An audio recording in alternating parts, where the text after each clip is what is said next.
Well, there goes the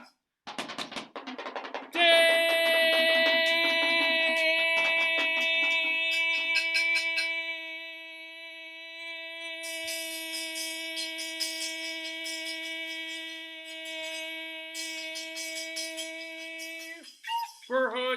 Welcome, everyone. That's one of the longest ones I've ever done. That's good. And literally 15 seconds before I started the show, I hocked up a phlegm loogie. So I didn't even know if I was going to be able to like start or say my usual stuff or to be to get words out. But I got the phlegm loogie out. I can show you in my handkerchief if you want. I'm not going to. But moments after that, I came up with one of the best and longest Daverhoods we've ever done here in the Daverhood.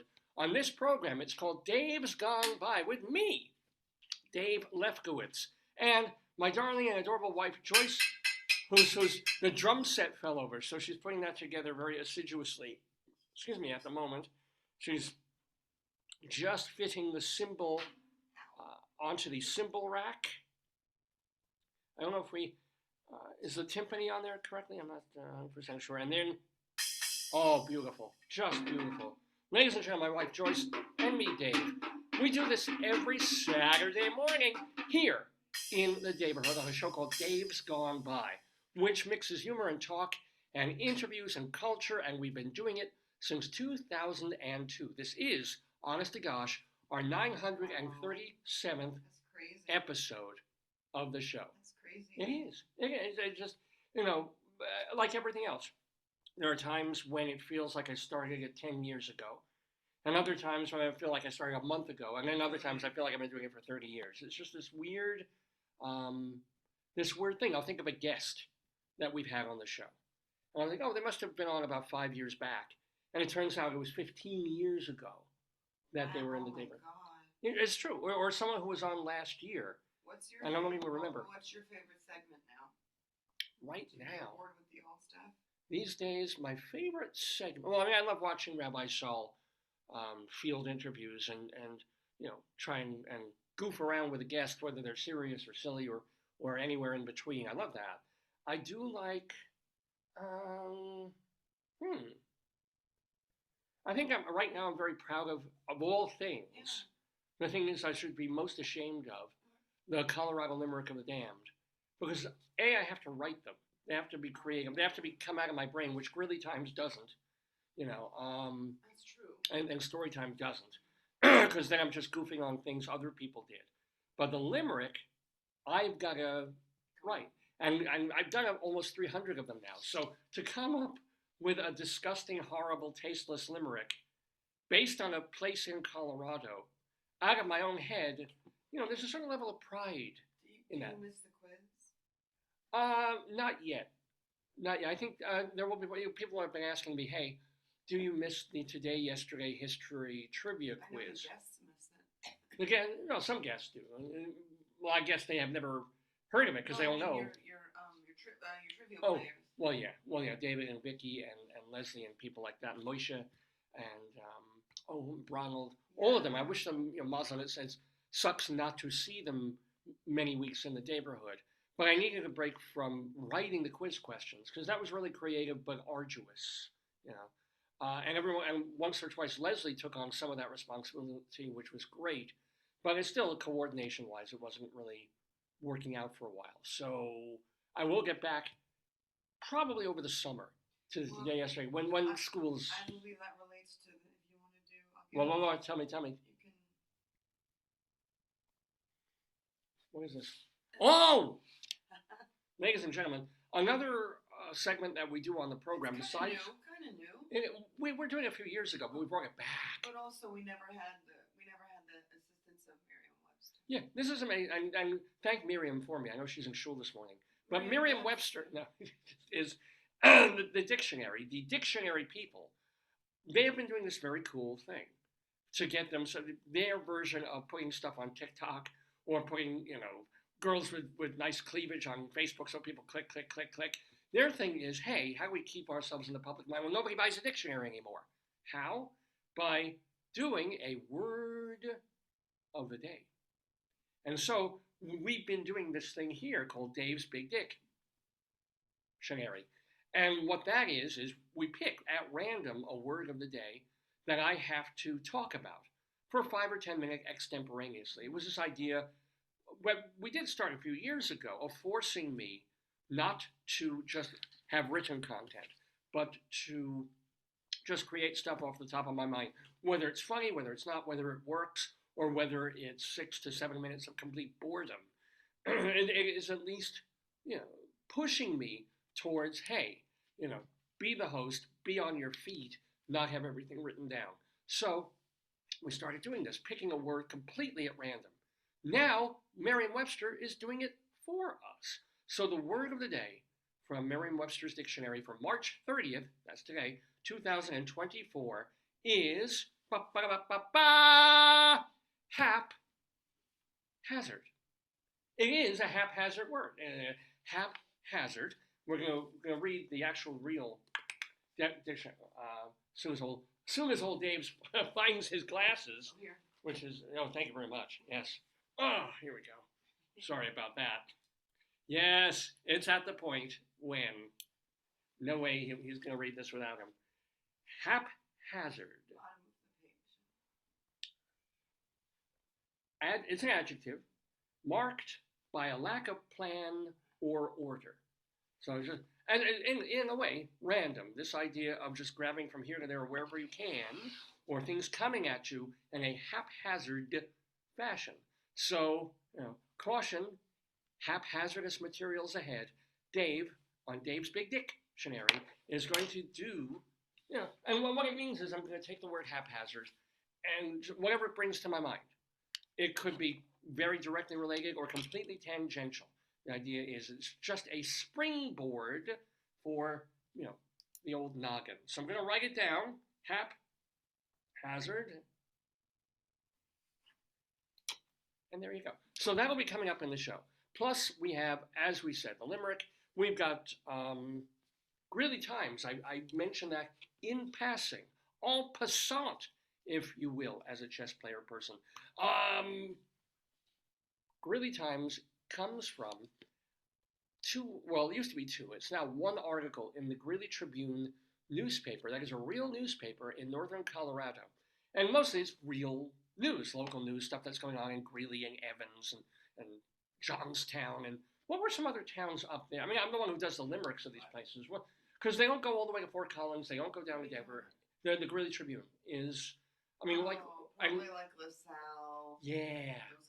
Those kinds of things. Up in north and northeastern Colorado. That's what it's for. And so they have a couple of police departments there.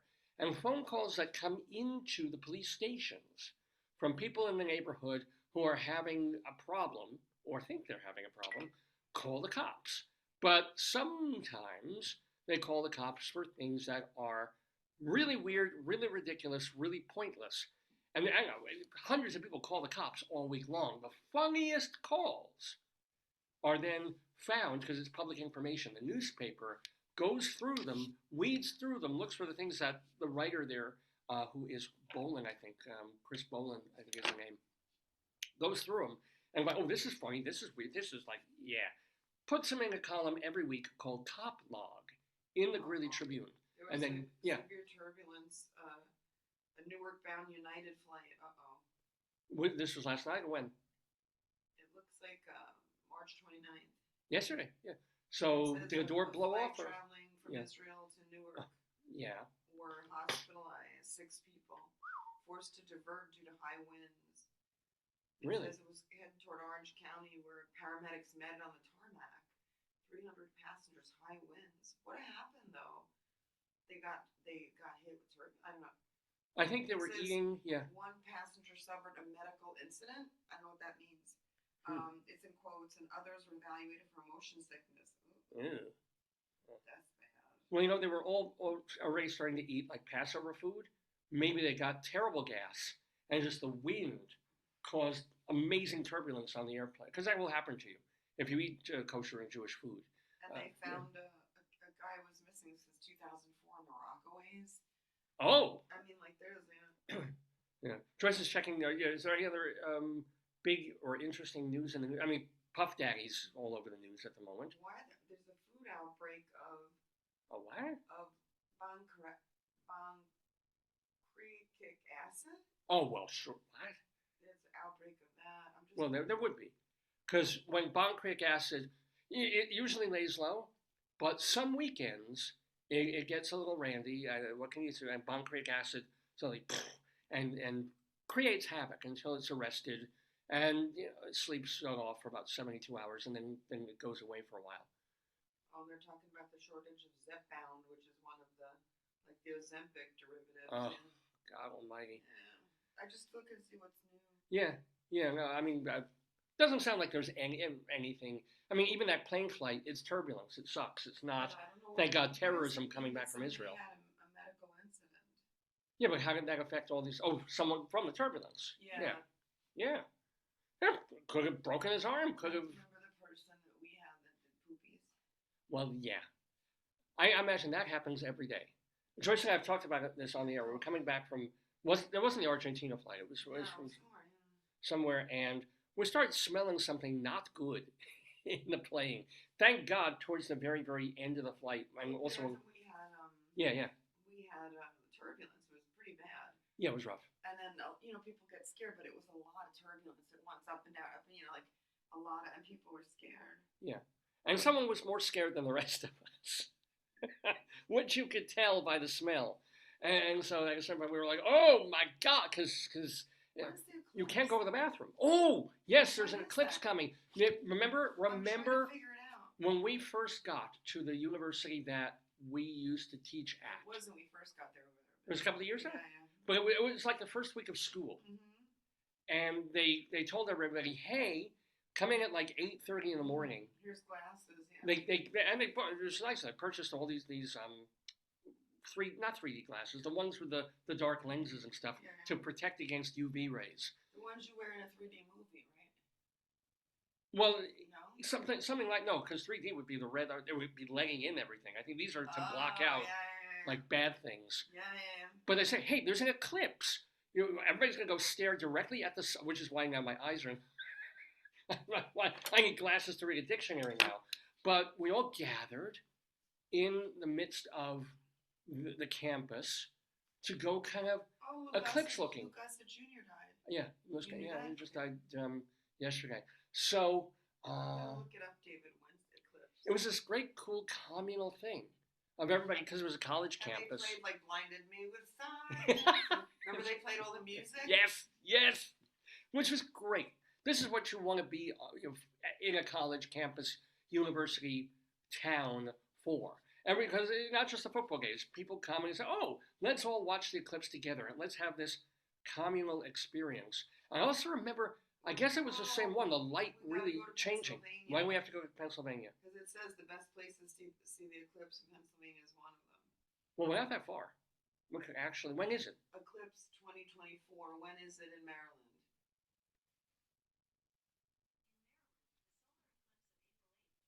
April 8th. Oh, sorry. I made a mistake. But it's going to be April 8th, so I have a week to plan on for this. We should see it 2:05 p.m. In Eastern time, yeah? Yeah. They're saying April 8th, like partial solar eclipse. Oh, partial? They say Texas is the best place to see it. I don't get partial. Yeah, so the sun loses a little an inch of it. Wow. Oh, it says you won't want to miss this one. The next total eclipse is 2052, so we gotta. So I'll be dead. Yeah, because we saw the total eclipse. We saw that one. They played total eclipse of the heart. Of course, yeah. But I don't know. Doesn't partial eclipse take some of the joy away from it? No, I think it's nice. It's like Miss Maureen. Oh, I went to the bathroom. Did you partially? There's still some in there. Partial's actually better. Why's partial better? You get to see some. Because then you don't get scared. Like you could be very scared because you could think like, oh my God, the world's ending. It's scary. But in the partial eclipse, like it's okay. We actually do read in, I forget which class it's coming up in, but about an eclipse. Yeah, it's not Joan Didion, but it's the other one. There's a female writer not Nora or Delia Ephron, but one of those who did a very, very good narrative biographical essay about the eclipse and how it was a total eclipse Oh, wow. and how terrifying that is Yeah. in the moment. I could imagine. Yeah. Because you think it's going to be the end, right? Yeah. I mean, it isn't in your head, but the light changes to something so unnatural that is so unaccustomed to that it How long is does it people last? scream minutes. Oh. Minutes. And, the sun starts changing, and then for a couple of minutes, it's like really messed up dark. Do you think that will make the Mission Barbecue change their lives? It will be a burnt plate special. Your smoke will be coming out. It wasn't. It might have been Didion, but I've got her on the brain because we had her biographer What here. female writer writes about a total eclipse? Ann Dillard's? Oh, Annie Dillard. I guess it was Dillard. Okay, got it. Yeah. Thank you very much. Yeah, it's a very good piece if you get to read it. And it's funny because I asked last year when I taught it, I asked the class, what do they think of it? Because it wasn't an overreaction to something that is a perfectly natural occurrence, even though it's rare. Yeah. And a couple of people had said, literally 2 or 3 people had seen. Oh, And so I was like, no, it just got dark. They didn't understand at all what Annie Dillard was feeling. Thing is a metaphysical thing for Yeah, I guess. Some people feel deeply. Hey, when you if it's dark and you turn on a light in a room, I scream. You know I do that. Suddenly like you always scream. It doesn't matter what happens. I do. I scream. I get screaming. It's true. But no, I'll be sitting there and it'll be the morning and so Joyce says, I'm going to turn on the light now. I'm like, okay, she'll put on the light. Ah! You do that all the time. I do. You do that no matter what. Pretty much, yeah. You get in the car, you look at the seatbelt, you do it, you plug in your GPS, you look at the TV turning on. Well, if the radio goes on and it's like a really high volume and I wasn't expecting it, it's like, I am skittish. If you learn about geodesic domes, that you scream. Oh, the fucking domes. I don't know. We have this thing. It's not in the car. It's on my phone. It's got to be an app. Something happened.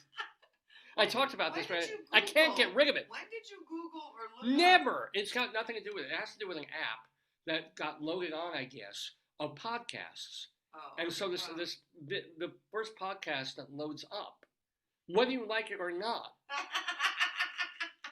and this has been on my phone for a month now, has to do with these 2 idiots talking about geodesic domes. I wish it would change to the eclipse. Anything! No, the eclipse would be good. We could learn. Yeah, because there is scattered in this podcast Let me see. some minor. Geodesic Dome podcast. Where is that from? Is this the app is like this red logo? Yeah, here you go. Who is that? Careful, it's going to be on your phone now.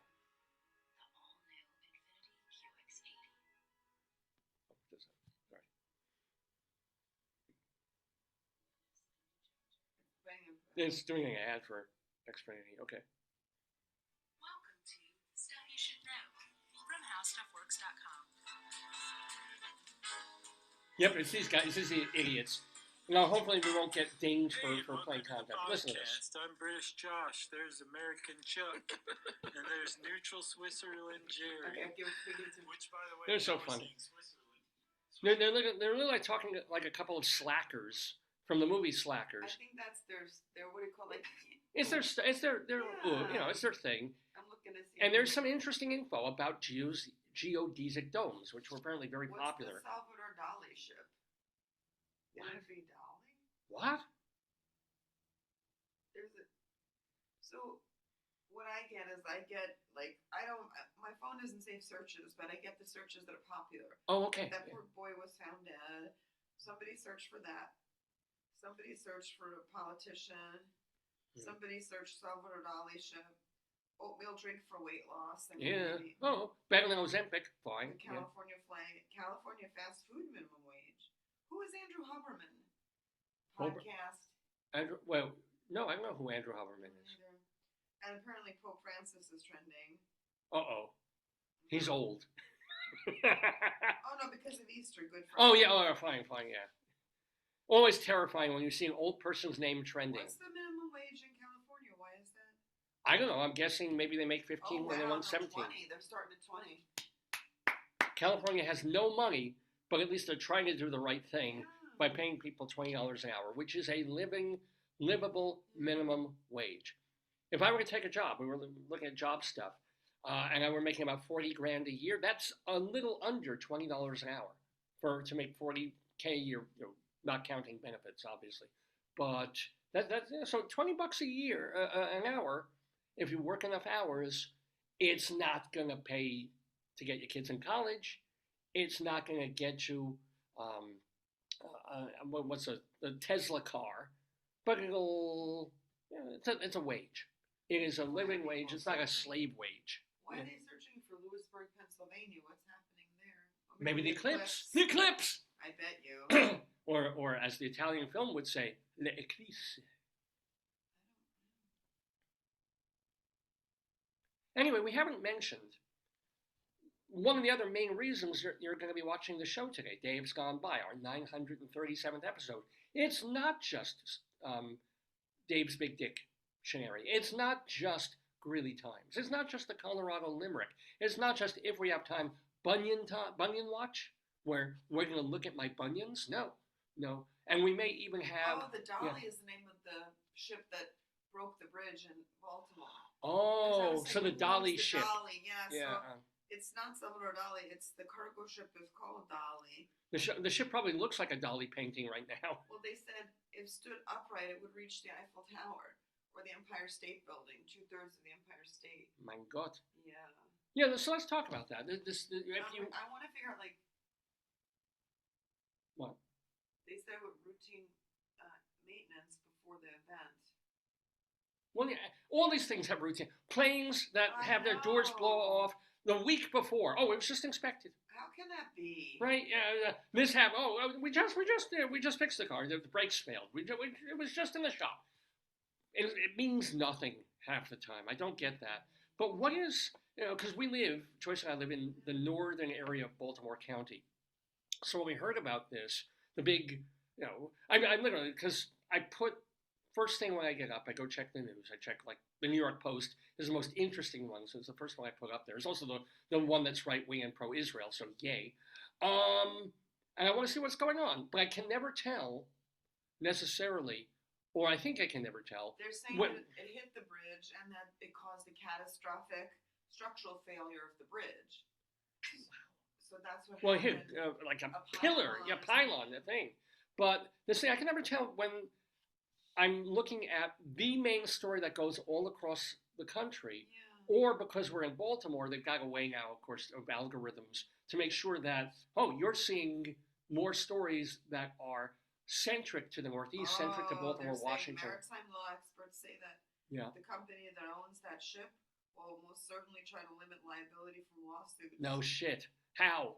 I don't understand. They're getting the OJ lawyers. It's the Business Insider, so it's all businessy stuff. Oh, well. But that's the thing is, so I see the first word. Well, I'm half... Oh, David. Yeah.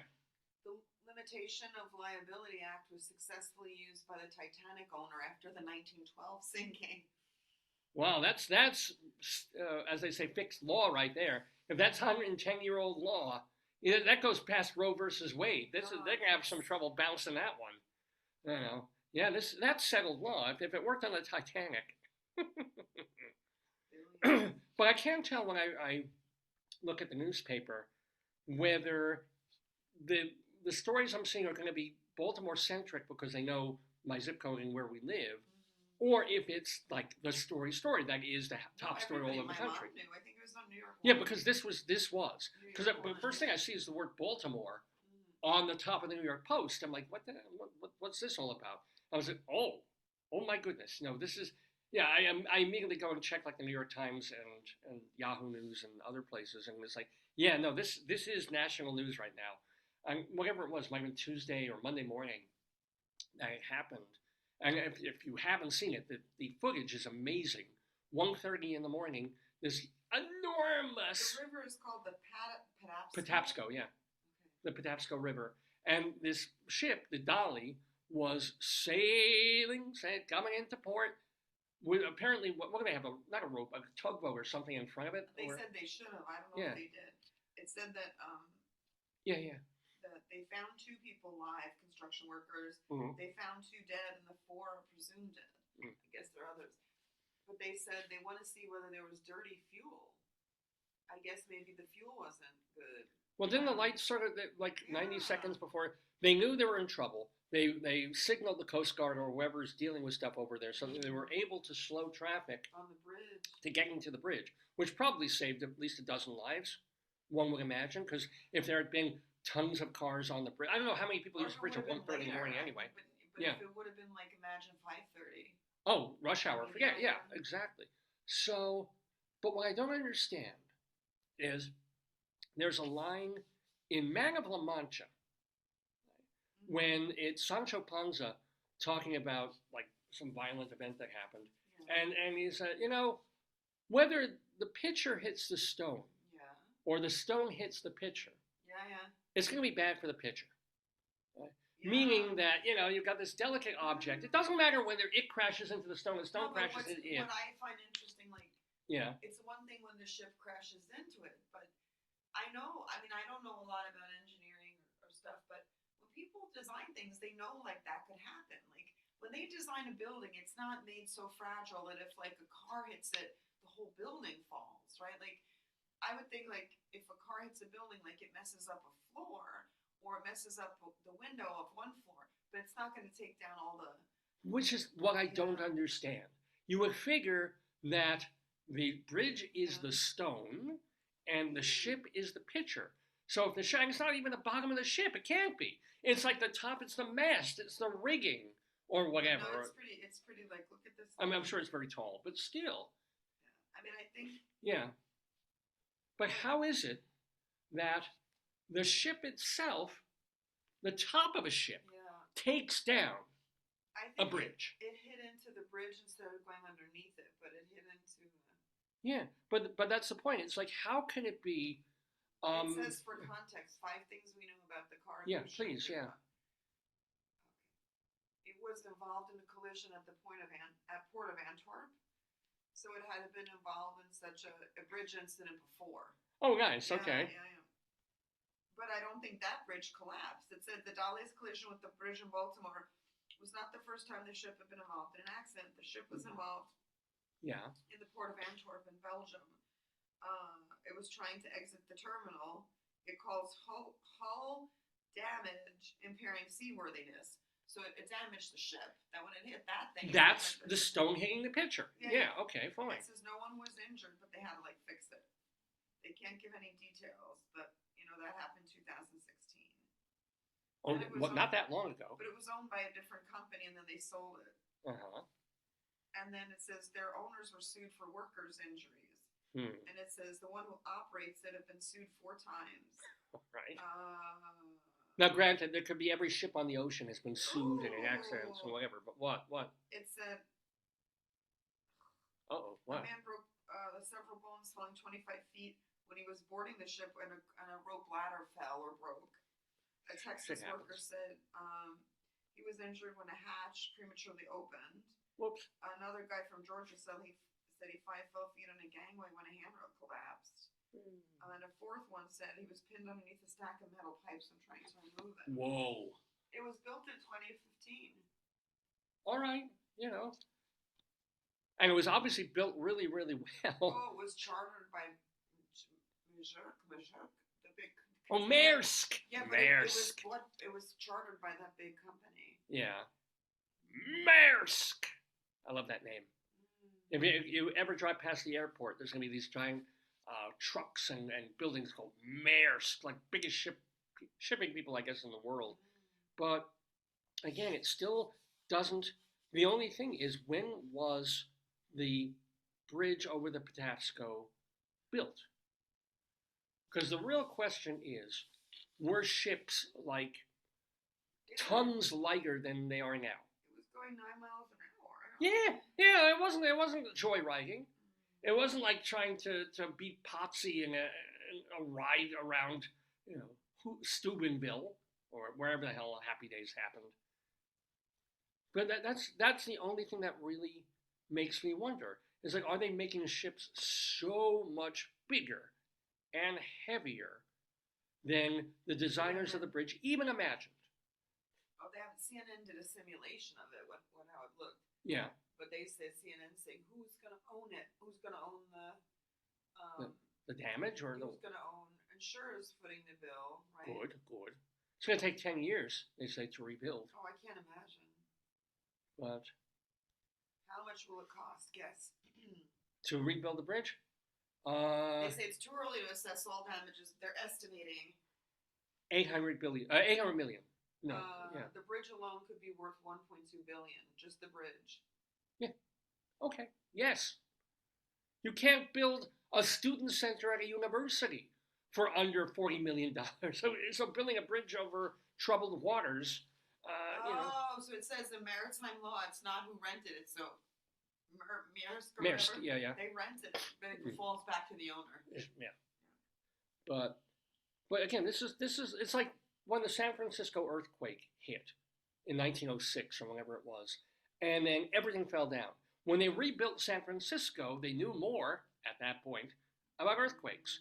So, or when they rebuilt bits of Los Angeles after the 80-something earthquake, they realized, okay, we got to put more wiggle in these things. We use these kinds of what? Yeah. They're saying,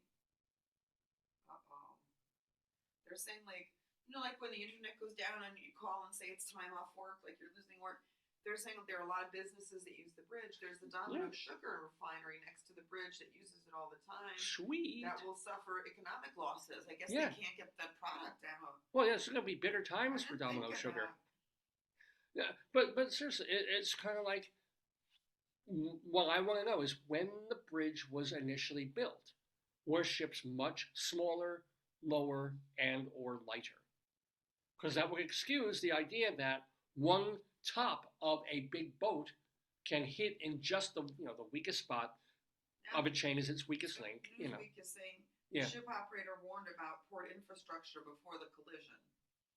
Well, have we not been warned about infrastructure of the the whole country? The ship's operating company had warned that port infrastructure posed critical problems to the industry nearly 3 years before it caused a bridge collapse. Well, yeah. I mean, you could look at every tunnel, bridge, subway system in America and go, problem, critical failure, critical flaw, big problem, got to do a quick fix here. Trump was talking about this, 8 years ago, did nothing. I'm sure Clinton and Obama were talking about this 12, 15, did nothing. Why would George Clinton be talking about it? Because he's got the funk. Yeah. No, but it's like all the politicians like infrastructure, and they don't fucking do anything until a collapse, and then you fix one thing. So now we've got a bridge. Now we've got a bridge that collapsed. Mazel tov. Congratulations. It's lucky only 2 people, or 4 people dropped it. 4 people are missing, 2 people are dead. So 6. 6. It's like the Spanish Inquisition. 6 dead people. There's 7 dead people from the 8. What I don't understand, that bridge was high up. How did those people survive? Like falling in the water. I don't know. I don't know how you get out of a car that's submerged. No, they weren't in the cars. No, there was a tractor-trailer thing you said, or some kind of... No, I think the people who they're talking about, like the survivors, I think are construction workers. I wouldn't know. Oh, so they fell, they swam. But like... They swam all over the damn bridge, I gotta look it up. But it's a thing. So that was... And of course, the first thing that Joyce and I are thinking, the morning that it happens, not the sadness. The first thing you were thinking. All right, the first thing, sure, just me. Not the tragedy, not the loss, not the problem for Domino Sugar now, but it's like, is it close enough that we don't have to teach today? That's what you do. Yeah, I was like, because we're about 15 miles from Inner Harbor. We have no sense of Lower Baltimore. It has nothing to do with the rest. Yeah, it's over by, this thing happened over by Annapolis on another side of us. Of the Baltimore Bridge destruction.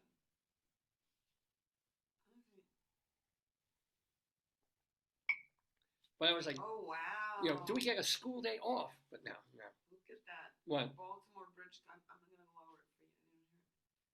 The guy talks about it.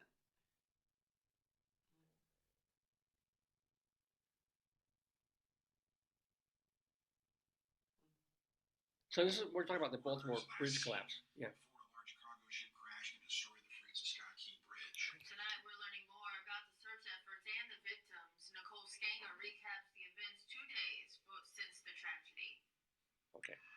Baltimore County Police survey the wreckage from 1,200 feet. Nothing prepares you for a boat colliding into the bridge. Even after you see it, and it's still just so surreal. In the hours after the collapse, this thermal imaging technology was used to scout for victims. Thermal technologies. Yeah, they can see on the. Yeah. When we first got here, was utilizing thermal imaging just to try to locate anybody. Transmitting real-time images like these to those on the ground. Oh wow, so that's a vehicle. On Wednesday, Maryland State Police pulled the bodies of Alejandro Hernandez Fuentes and Dorlean Castillo Cabrera out of the river, but divers are unable to reach the 4 people still missing. Because of the amount of concrete and debris, divers are no longer able to safely navigate or operate around that. Tonight, we're learning more about the victims. The brother of Minoria Sears Suazo Sandoval tells CBS News he wishes he could have stopped his brother from going to work. Moises Diaz was scheduled to fill potholes on the Key Bridge Tuesday, but his shift was changed. Every day, we give thanks to God for life. It's like the 9/11 people who were late that day, or yeah. 6 construction workers Wow. that he calls brothers.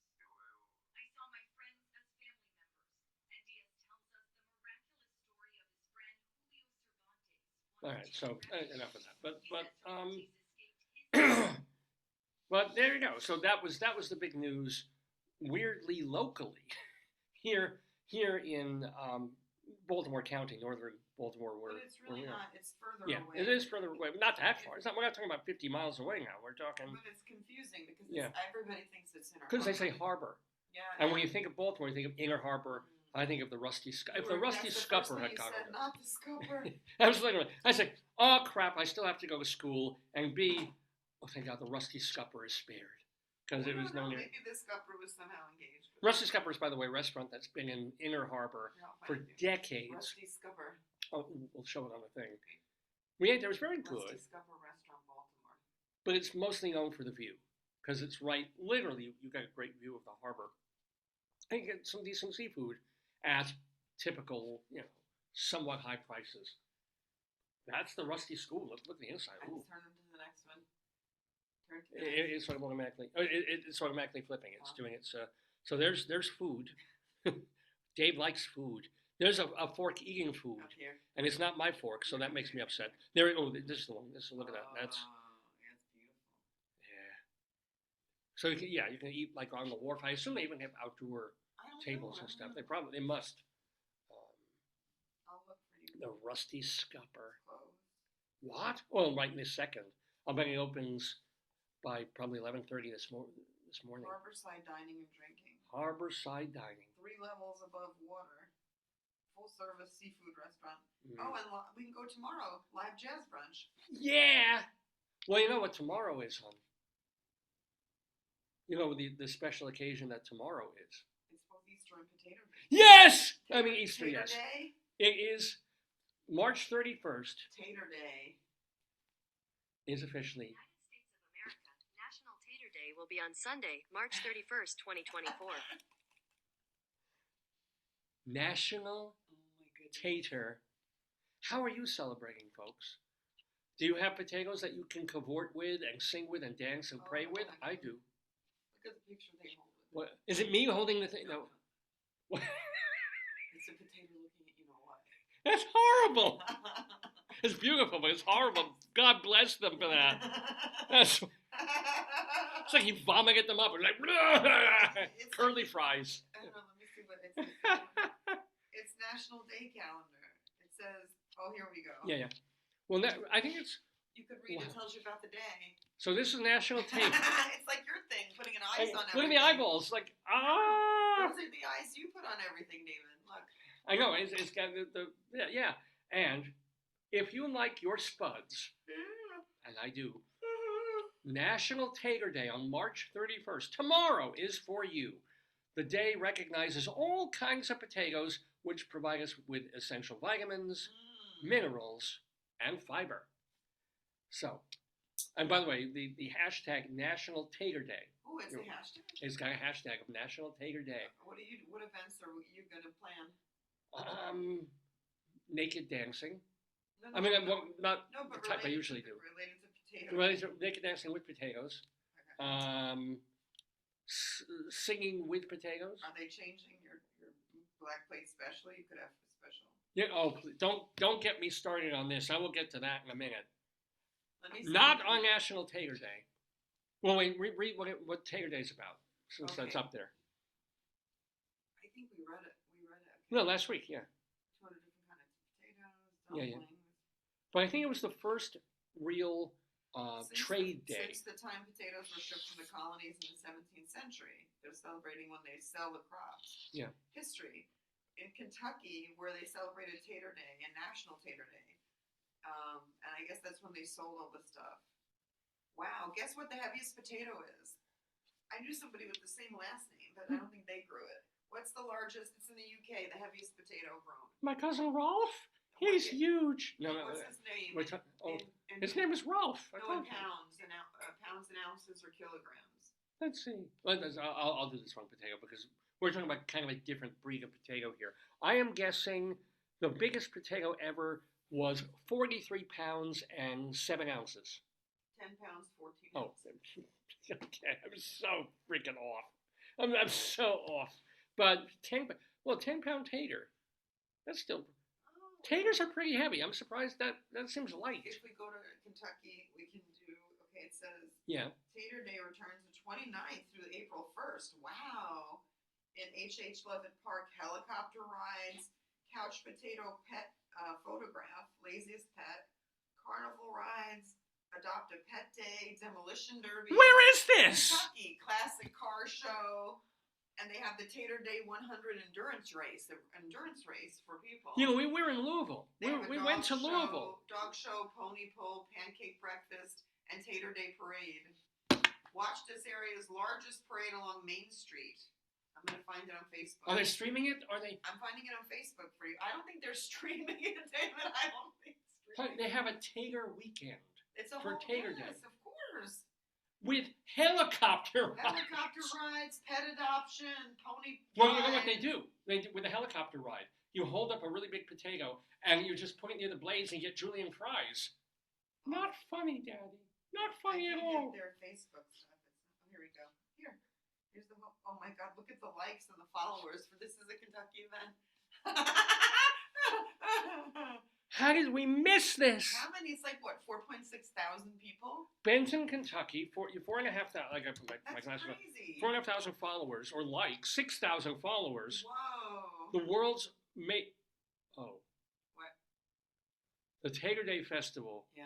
may be the world's only festival Yeah. devoted to sweet potatoes. Oh no. What? Yeah, but Well, then apparently the first potatoes they traded, I guess, were sweet. no problem. So, are you sweet potato?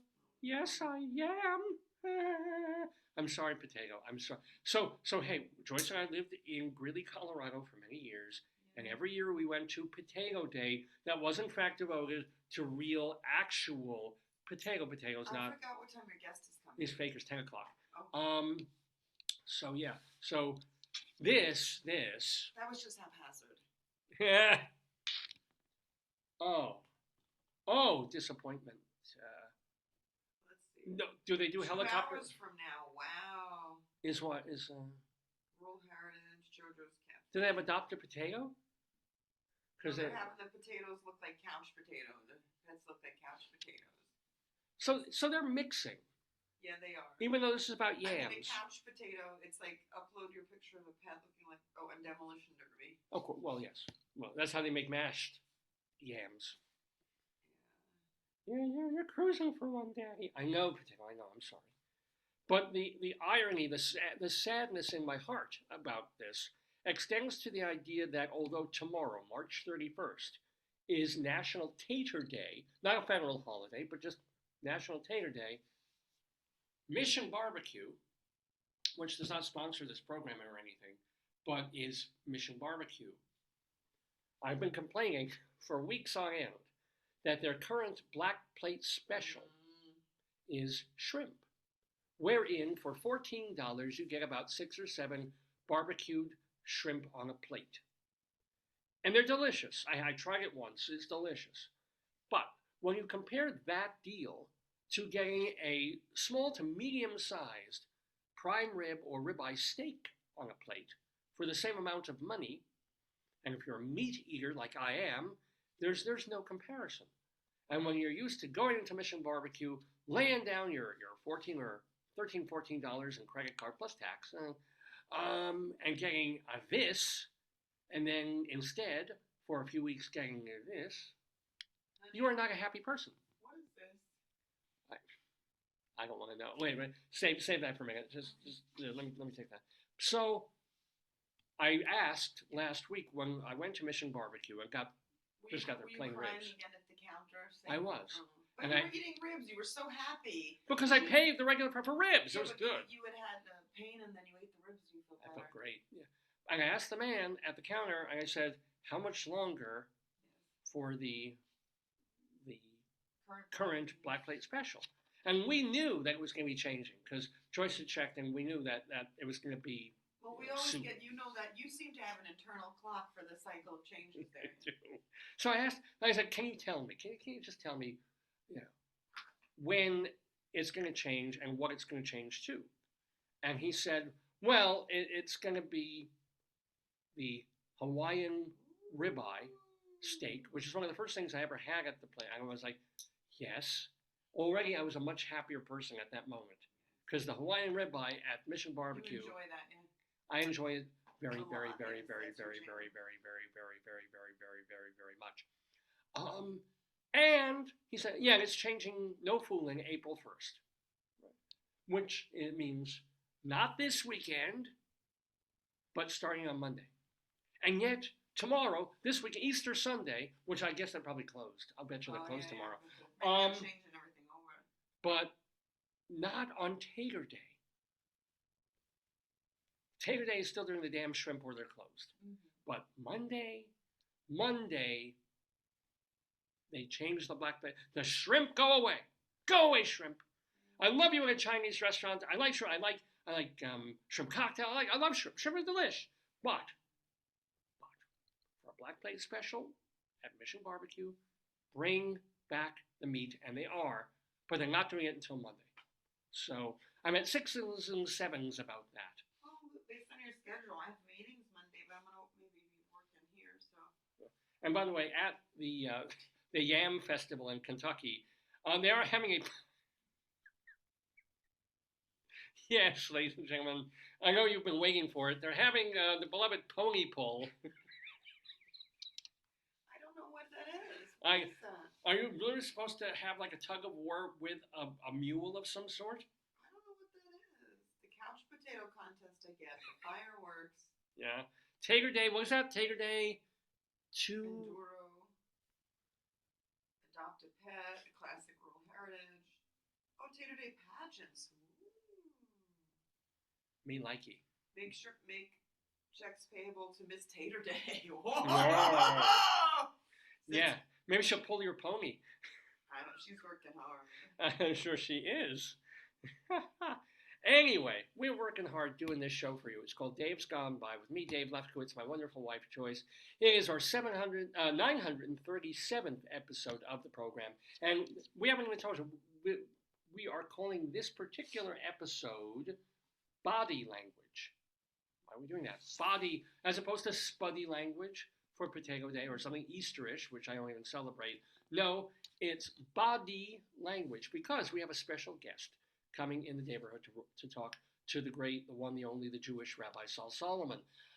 Her name is Charlynne Boddie, Boddie, Charlynne Boddie, and she's had quite an interesting, creative life and a spiritual life. She is. David Potato just registered as Miss Potato Day.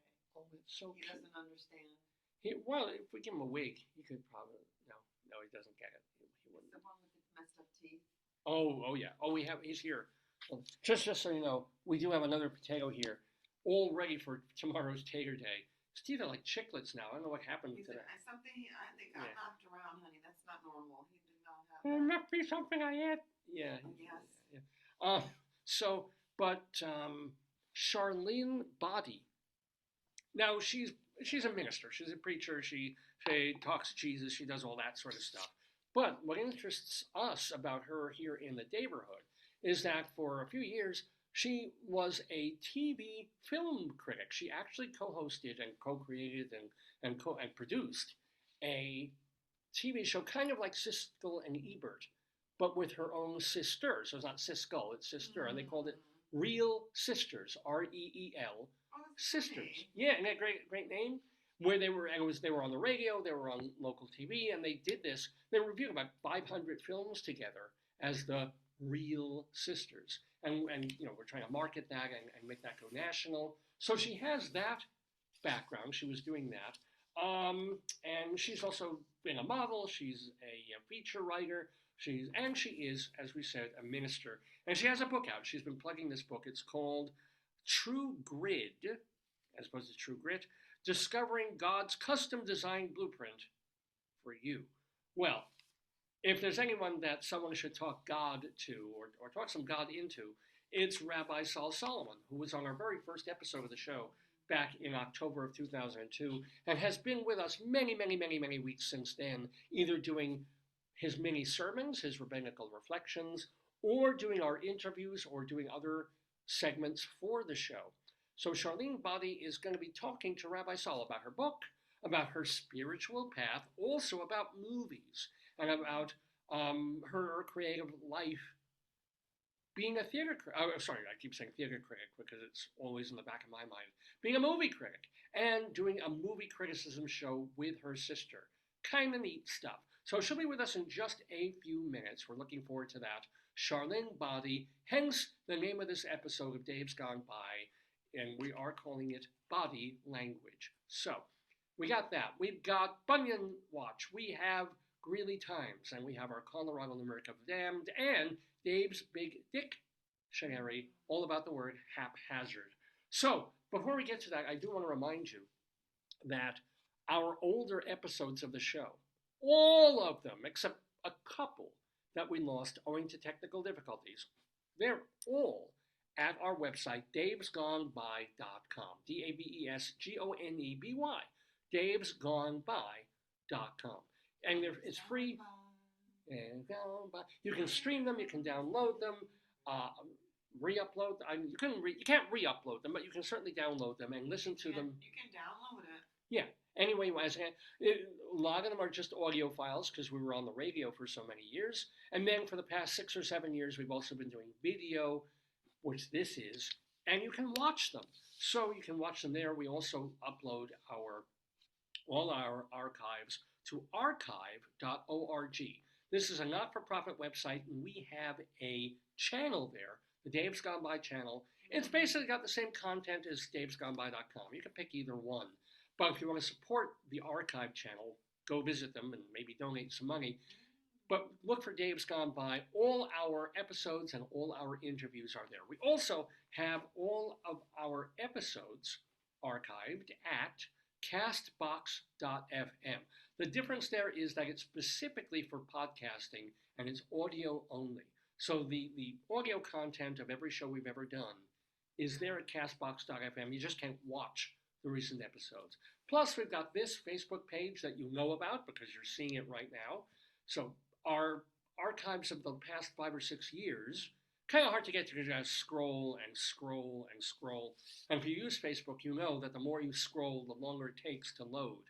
But if you're really looking for something from like a year or two ago, you can get to it right here on the Facebook page. Great. Either way, full episode or audio.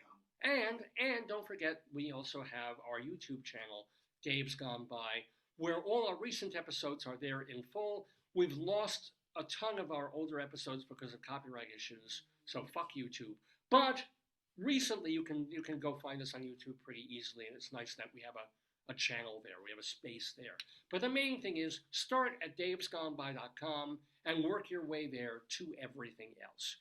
Anyway, that's basically the info about the show. I'll give you info later about contacting me and the program. Some other stuff you should know. But right now, let's get the rabbi ready to come into the Daverhood to do a double blessing. Now, even though the rabbi is very, very, very, very Jewish, and this person is going to be very, very, very, very, very Christian, they should have some interesting fun together. It's going to be Rabbi Sol Solomon and Charlynne Boddie, who will be talking about movies as well as spiritual things. So let's get the rabbi's music ready, and the next voice you hear will be extraordinarily Jewish. Here's Rabbi Sol coming in. Yeah.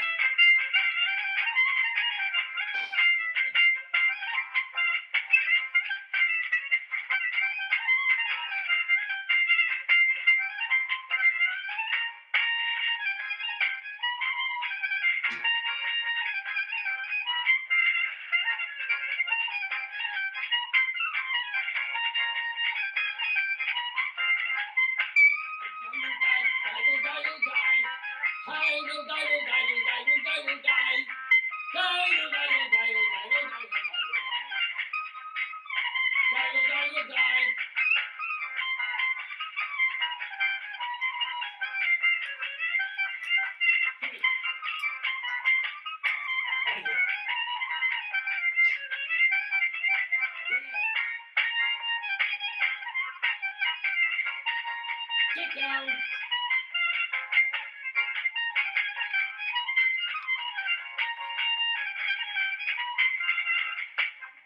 Hey, hey, hey, oh boy. Yeah, die. Oh, shalom, my friends, shalom, my enemies. This is your old pal, Rabbi Sol Solomon, founder and spiritual leader of Temple Sons of Bitches in Great Neck, New York. And I'm still coming down off the high of Purim. Oh, such joyful fun that we had at that point. So, I'm still bubbling, and I'm delighted and thrilled and having a fun time here on this Shabbos morning, because we're going to be talking to another spiritual, religious person. And her name is, look, I'm getting someone's body. Her name is Charlynne Boddie, and she is a minister. She's also been a film critic. She's also been a model and a performer and a TV host and a features writer, all these things. She's even written a new book, and the book is called True Grid, Discovering God's Custom-Designed Blueprint for You. Oh, then she even has the book. Look at that. There you go. Oh, she's shaking that book. Yeah! Shake it, baby. Charlynne Daverhood with us. Shalom, Charlynne. Shabbat shalom, Rabbi Sol. Thank you so much. Shalom, Charlynne. I love this. So how are you doing? You're looking great. How has this year been for you, Charlynne? It's been very exciting since I just moved back from the UK to my hometown state of Colorado. Oh my God, where are you in Colorado? I love Colorado. Where are you at? I'm in North Denver in a little suburb called Thornton. Okay, good, yes, Thornton. I've heard of this. I've never been there, but I've heard of it. Now, yeah. What are you doing in England? Well, I was life coaching and ministering and doing what you do. I was doing radio shows and television and commercials, and sometimes being a military chaplain to our U.S. troops at the NATO headquarters in Germany. Well, all right, we got already we have so much stuff to unpack, because I tried being a Charlie chaplain to some of the Jewish people in the IDF, and I was close like a Buster Keaton because... yeah, there you go. No, but so you were a chaplain in the military to people in, what did you say, yes. Station in Germany, did you say? Or... Yes, for U.S. forces. Did you have to do funerals and things, or just minister? What did you do? Well, I would help soldiers if they were in trouble, doing a lot of marital counseling. You know how hard it is for military families to stay together with deployments all the time, and moms left at home to raise the kids. So I did a lot of counseling for the head chaplain, who was reporting to our lead general over all U.S. forces in Europe.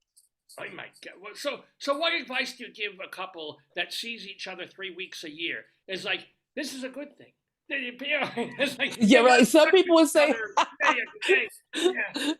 some people would say it's good, and others would say, "Oh my gosh, this is so hard." They'd have to try to reconnect every time they saw each other, and forget how hard it is for the kids. So I would say to them, find people on the basis that you trust with your children, and make those date nights absolutely important. Whether you're IDF in Israel, because I have worked with some of those soldiers as well, because I'm a special ambassador to Israel. So whether I'm in Israel or Germany talking to US forces or the IDF soldiers, I'm encouraging them to really make sure they have date nights. Well, and I think we know what that's a euphemism for. Yeah. You ought to hear what some of my friends have said in Israel about that. I've asked them what the best dates are. And one of the great friends of Oscar Schindler, you know what they said to me, Rabbi? Do you want to know what they said? Of course I do. I said to the managers, I said, "Hey, what was the best date you took your wife on?" And these were the guys that were, very close to Oscar. They worked in the factory with him, and they met and fell in love, and they're featured in Steven Spielberg's movie. And I said, "What was the best date you took Genya on?" And her husband said, "I said, where'd you take her?" And he said, "The bedroom." And I said, "Oh, say no more."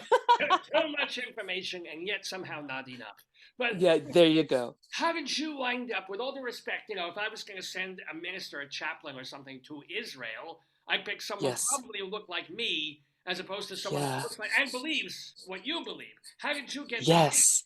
Yeah. Well, I went to a so-called ministers' conference in England where I was based at the time, Rabbi, and a Jewish couple that was part of the press corps actually in Jerusalem. They were invited to come to this gathering of ministers for Southern England, and they were mocked and scorned from the leader of the conference. And there they are sitting there with their tallits on, and they're in prayer, and all of a sudden they hear this mockery against the Jews.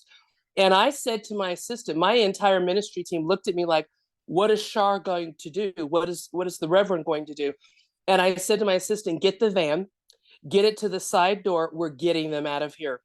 And I went over to the husband and I said, "Where are your wife's things?" Because she was weeping and sobbing.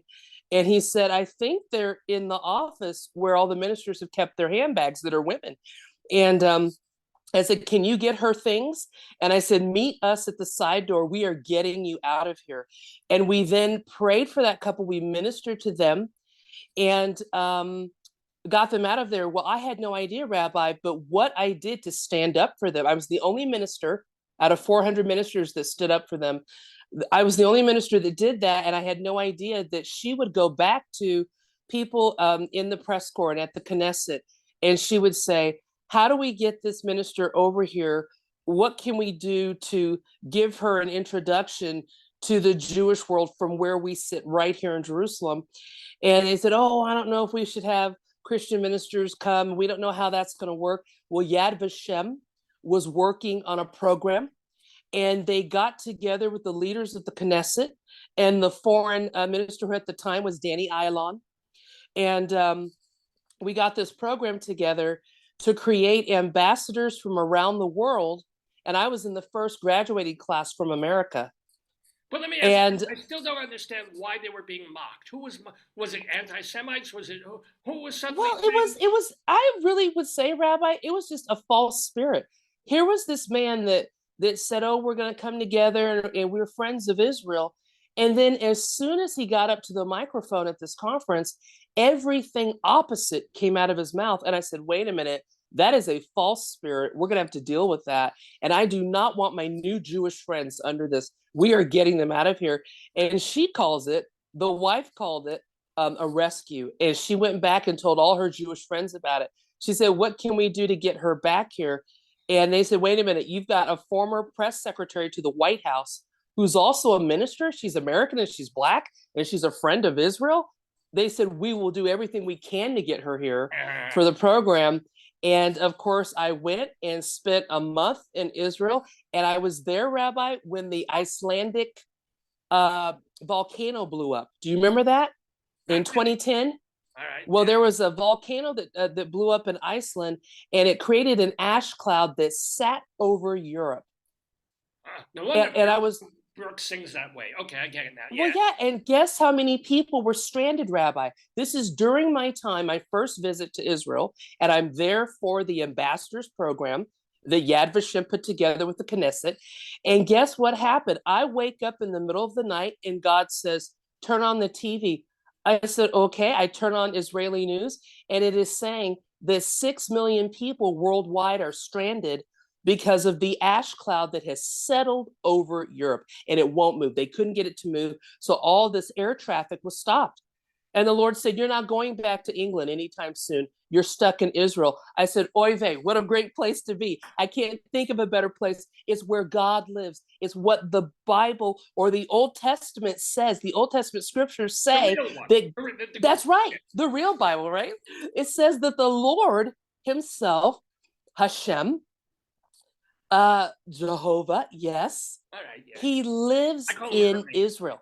Yeah. This is it. He lives in Israel. So I felt wonderful to be stranded there. But the Lord said, "No, it's bigger than that, Shar. It's not about your travel connections. I'm giving you a word for the Jewish people." I said, "Oh my gosh."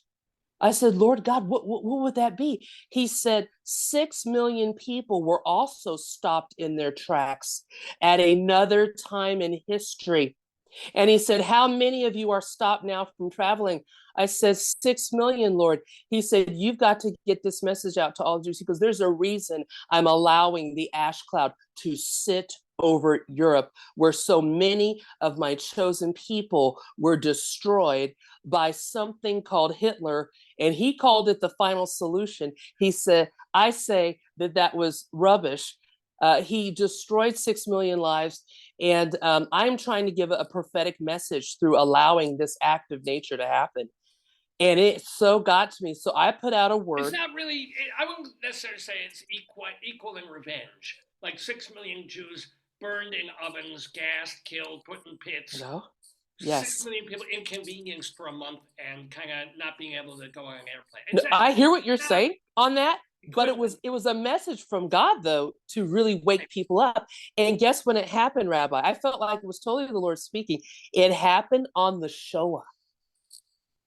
Well, all right. But point being, it hasn't really helped matters. I mean, have you been to Israel in the past, like, half a year? Have you been back or not yet? I haven't been this year, but the last time I was there was, 2019. All right. So right before COVID, because, I was getting ready to move back home. And then I was in one of the hardest lockdowns in the world, which was the UK lockdown. It was 3 years. And if you were caught outside when they said you shouldn't be, you would get a fine of £15,000. Oh, my God. And nobody in America was seeing all this. Terrible. And that's like, wow. So how long was the lockdown like that where you couldn't even go? It was really 3 years. The airports were closed. I couldn't go home even if I wanted to. There was no, and they had a different police squad called the COVID police. And they had different uniforms, and the back of their jackets said COVID ambassadors. But I'm not sure if you would call them an ambassador. But that couldn't have lasted 3 years with that level of. Just about. I didn't get to come home until they chose to open those airports. So depending upon who you were and what kind of status you had, I suppose in government, maybe 2.5 to 2 years, 3/4, but it was the better part of 3 years. You could not go anywhere. So it's a good thing you had a kind of a job that you could keep doing what you were doing, even though. Yeah, on Zoom, a lot of things I did on Zoom. A lot of places, I'm telling you. No, you were not allowed to go to churches. They open soccer pitches before they open the churches, Rabbi. Well, soccer pitches are outdoors, so I kind of get. Yeah. Well, couldn't they have done outdoor church? Couldn't they have done like the event? I ended up being asked to do that. I did outdoor services, but they wouldn't let us go inside. They said, if you sing, then you're spreading germs. And I said, but you're singing in the soccer stadiums. You're sitting next to each other. It's no difference. I mean, you're outside, yes, but I mean, it was really interesting to see what they did, but the churches literally were the last place to open. in the United Kingdom. So I could not speak in a church anywhere, but I could do Zoom. Many ministers asked me to do Zoom meetings. And of course, I was ministering to people because being locked up that long, many people were suicidal. If you're a single person like me, you are not allowed to be with anybody else. Many people were committing suicide. And so people would call me. Even the doctors wanted to commit suicide because we had the highest death rate in Europe, in the UK. Oh, is that? I was wondering why England got, of all places, got so nuts. But that was yeah. So, wow. And at least, so finally the place opened up. You got the hell out and you got to college. Yeah. Which is sort of yes. England, anti-London. If you want great weather and sunshine, you don't go to London. You go to Colorado. Yeah. We have 360 days of sun every year, or a little on bit, average. So, but let me ask you. One of the reasons we also wanted to have you on the show was your history in terms of being a movie critic. So yes, how did that come about, and doing that on TV and on the radio and with your own sister, your own blood, if you will? That's right. Well, I grew up with a mom who had a reporting contract at 15, and she went to school with Natalie Cole, and she was a good friend of Johnny Mathis, the singer. And so arts and entertainment was something I grew up with. She would ask us as children, whose voice is this on TV? And she quiz us, and we'd say, oh, Humphrey Bogart. And she said, good girls, that's great. And you were talking about Chaplin earlier. She would have us watch these films, that black and white, all the way into color. And so we grew up as these little black kids in a Jewish neighborhood that really knew entertainment. And she says that when we debuted on TV at age 5 and 3, she said God told her we were going to Hollywood. Well, my father thought, she was, out of her mind. He said, what? Our girls, both of them, are going to Hollywood. She was, yeah. And she used her kitchen money, Rabbi, to get us into drama lessons, private drama lessons. So my sister was an introvert, very shy. She started writing at about age 7. She's now an award-winning screenwriter today, working on selling her first screenplay in Hollywood, even as we speak. And I was the performer. I was the actor on stage, very extroverted and always out in front. So she and I started writing plays together as children that we would then go around town performing. And my mom thought, oh my goodness, not only do they love TV and they've done well on TV as little children, but what is going to happen to them as they get older?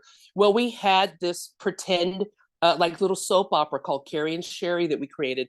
And by the time we got to college, our university said, there's something about these Black sisters. Let's follow them around campus and do a whole series on them. And I said to my sister, you know what? Let's start putting together the demo for a film review show. So I ended up becoming a Fed and doing news stuff for the US government and working at the White House or whatever. And I thought, you're never going to hit that dream if you don't get out of, federal service and start working toward Hollywood. So I left the federal government and sat down with my sister, and we wrote out a plan that, True Grid really talks about the vision grid. What's the anatomy of a vision and dream that you have for your life? And we used it on ourselves. We coached ourselves through it.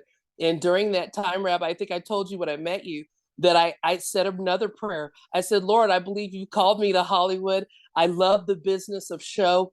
And how do I get there, Lord? You know what? You want us there? And I really felt strongly that what my mom had heard was right. And the Lord said to me, you will get nothing done in Hollywood without a Jew on your team. And I just said, well, let me pray again. Let me just see. Did I really hear that? And the Lord said, again, you will get nothing done without a Jew on your team in Hollywood. You know that the Jewish people created Hollywood. They are the core of arts and entertainment the world over. They are my people. They are so ultra talented in everything you can think of: science, art, medicine, you name it. No other nation in the world has more Nobel Prizes than Israel. So I said, yes, Lord, I know that. But really, me, I'm not going to make it unless I have a Jew on the team. I said, Lord, that sounds racist. He said, it's okay, Charlynne, I'm a Jew. I said, oh, yes, that's right. I said, God is Jewish. I serve a Jewish God.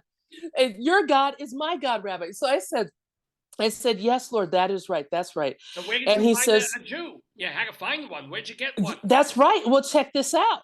a lot of the states, half of the states in America, and I think 3 or 4 territories outside of America, have coalitions for arts lawyers. And so Lawyers. I, Yep. come Oh, on, yeah. arts lawyers. So Yeah. I went to Colorado Lawyers for the Arts, and I started looking around, and I said, if I wanted to have a good entertainment lawyer, where could I go? And I thought about Colorado Lawyers for the Arts. So they did a dog and pony show where you could bring a sack lunch, and each different lawyer would tell you what their sphere was and what they did. And one of those lawyers I met happened to be the lawyer for Liza Minnelli. And I just loved him. I just loved him. His name is Jeff Mackler, and he's an executive producer as well as a lawyer, but he's only dealt with A-listers. And I said, wow, God, I really need to pray here.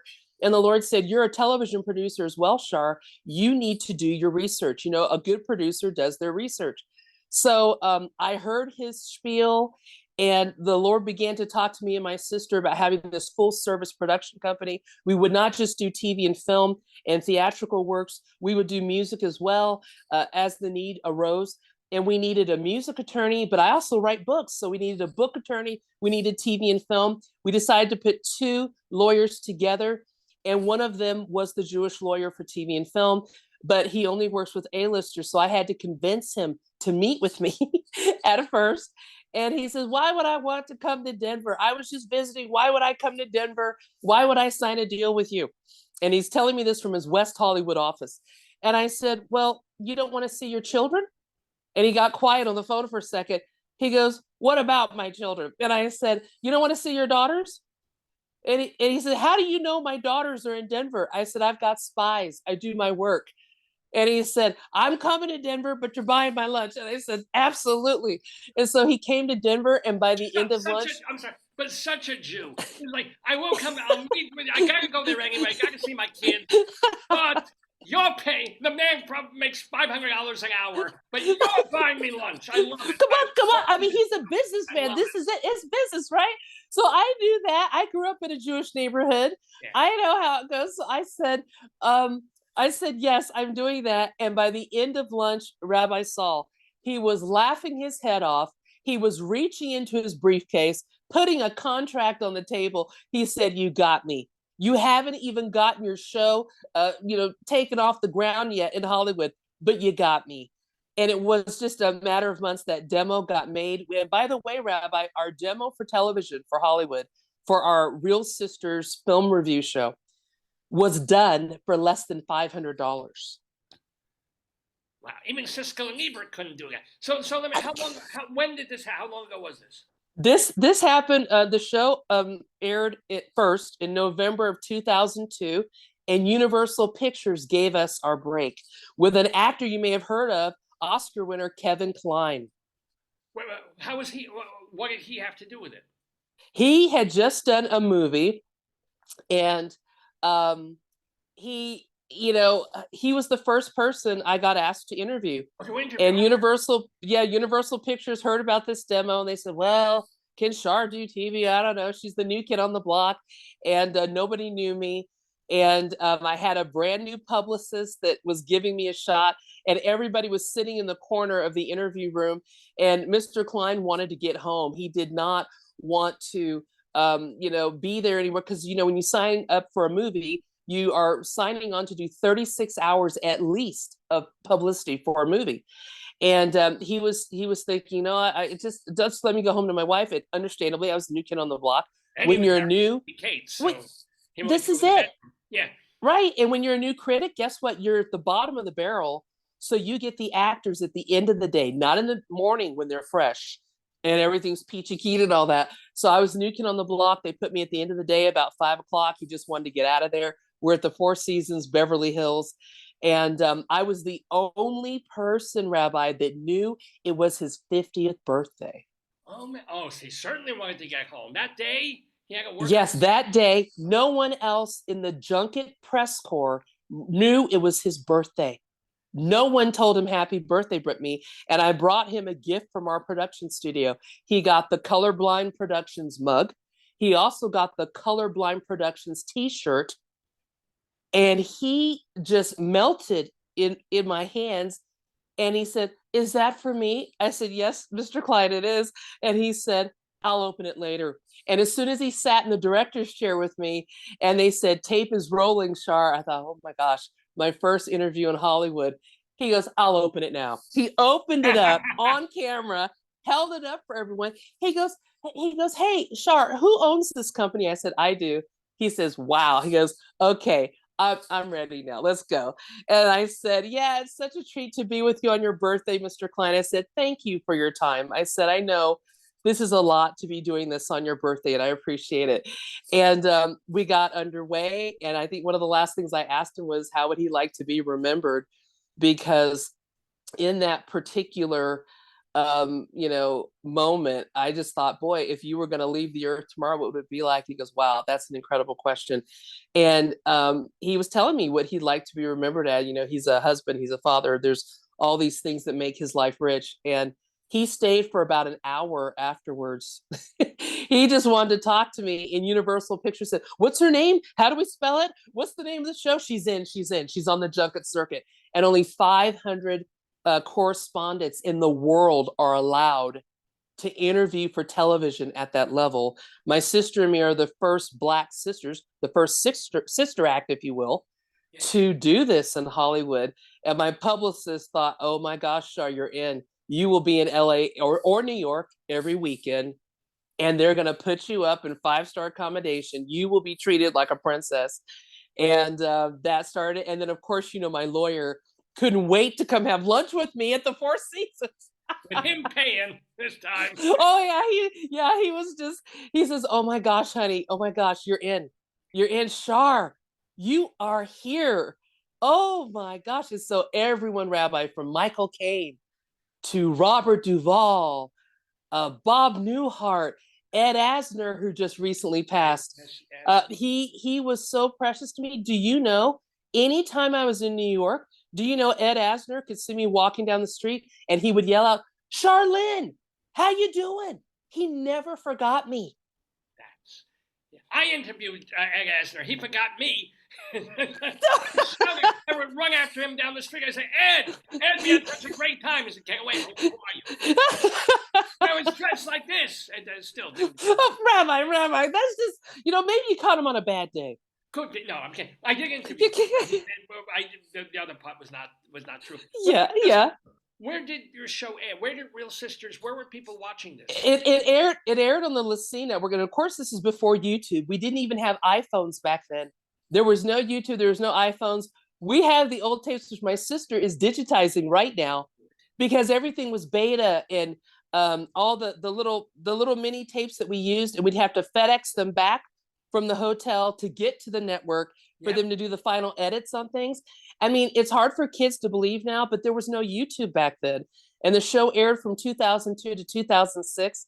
I had over 500 luminaries on my show, including the then head of the Directors Guild was on our show too. Was it syndicated on TV, or where could it was the LaCie? It was the LaCie Network as well as DirecTV. So it was Christian networks. So we had 312 million viewers worldwide. Oh my God. Our first fan mail came from London, Rabbi. Well, you come from London too, so that's not so crazy. Yeah, well, and I'm an American, but I didn't think people were going to be watching our show. We were so unknown. It's not like I was Byron Allen or somebody. I was like, even Byron Allen said when I got to LA, he said, girl, how'd you get here? He goes, you don't even live in LA. He goes, you're living in Denver and doing this every weekend. And I said, well, yeah, I love the mountains, and you don't have to live in LA to know TV and film, So it was just, we were kind of one of those anomalies. People could not believe what was going on, to the point, Rabbi, that guess what? The junket circuit started coming to Denver. It wasn't just LA and New York all the time. Because of Real Sisters and this sister act in Denver, we had the largest studio in the state. People were flying in. Will Smith came here. All these big names started coming, and directors started saying, who are those Black sisters? Where do they live? Let's go to their house. And people started asking us, hey, can I bring my horse? Is there a place, Char, where I could put my horse? I go, yeah, we have a ranch that loves film people. You can put your horse there. It was crazy what was happening, because even the publicist said, we've never done junkets in Denver. with the stars, and they started coming to Denver for the press junkets. So who was the best interview that you ever, besides me? Who was the best? Yeah, of course. Yeah, like of all the obviously Kevin Kline is up there, but who else of all these Boy, famous A or B list people was like I'm trying to think who was probably my favorite. Gosh, it's a hard one to say. I had Robert Duvall twice on the show, and they would say to him, "Sir, we're going to close the set now. It's time for lunch," and he would say, "Y'all go on now. I'm going to talk to this young lady about God," and I wasn't wearing anything spiritual or anything, but so many people, Rabbi, in the industry would ask me to pray for them in the green room or on set. I would have to say, having the entire cast of Lord of the Rings, the entire cast on my show, was mind blowing. Everyone from Gandalf to all the hobbits. And let me tell you, I mean, having hobbits tease you because of your last name being Boddie is an interesting thing. they were just like, is that real? I mean, and so, Merry and Pippin, who were the little hobbits that were the friends of Frodo and Sam Gamgee, they're running around all day. Are you sure you don't have any other little bodies running around, Char? And I said, no, guys, I don't have children. I'm not married. Are you sure? Are you sure you don't have to be married to have little bodies running around? And I thought, oh my gosh, can we get on with the interview? Look at these hobbits. And everybody on set was laughing. They said, Char, you got to change your name. They said they're going to razz you about it throughout the whole thing. Yeah, 3 days of interviews, Rabbi. 3 days it took to do the cast of Lord of the Rings. God Solomon said, "Is like I am somebody." Yeah, there you go. That's it. and done it right there. And, That's right. And I just kind of rolled with the punches. But that was an exciting time because that year I think they were up for at least 11 Oscars. Oh, wow. They just took the Oscars that year, and Peter Jackson, of course, created all the imagery that they now use all the time. He invented it himself. He said, we didn't have this for Lord of the Rings, and I invented it.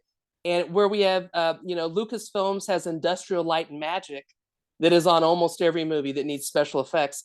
Peter Jackson also has his Weta shop, WETA, that created all the imagery, the CGI, all the things that we now use that is computer generated imagery.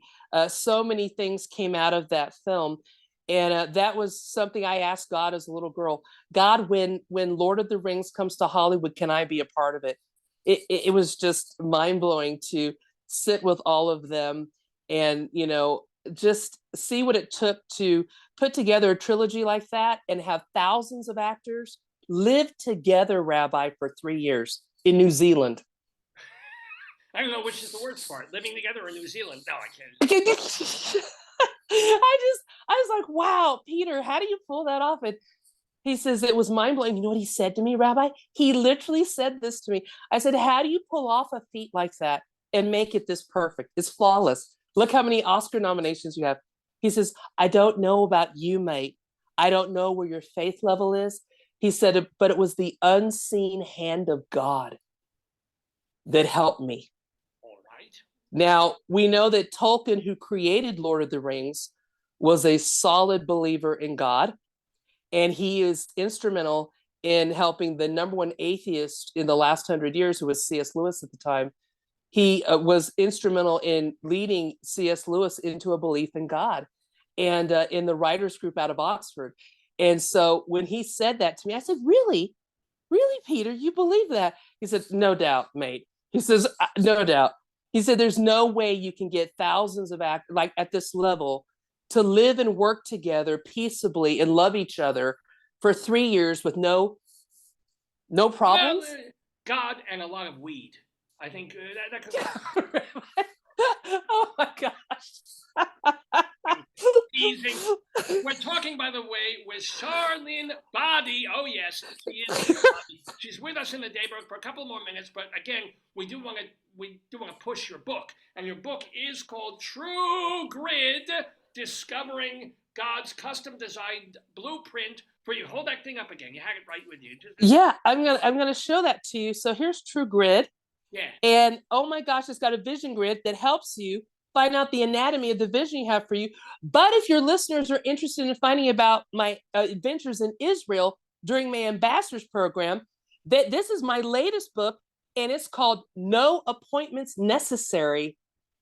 No Appointments Necessary has an entire chapter on my escapades in Israel and my wonderful adventures with all the lovely people there. And my other rabbi friend in Florida, who I dearly love. And I tell you what, there's nothing like being with Jewish people. Yes. Nothing like. Give us a great anecdote, a funny one from the No Appointments Necessary book. About Jews, about Israel. Okay, let's tell you about that. So I go on a sabbatical, and you cannot be a minister and not go on a sabbatical. Even the root of that really comes from Shabbat, which is part of Shabbat is about resting. So the Lord God says to me, you have to go to Miami for a sabbatical. This is in 2010. So many things Jewish in my life happened in 2010.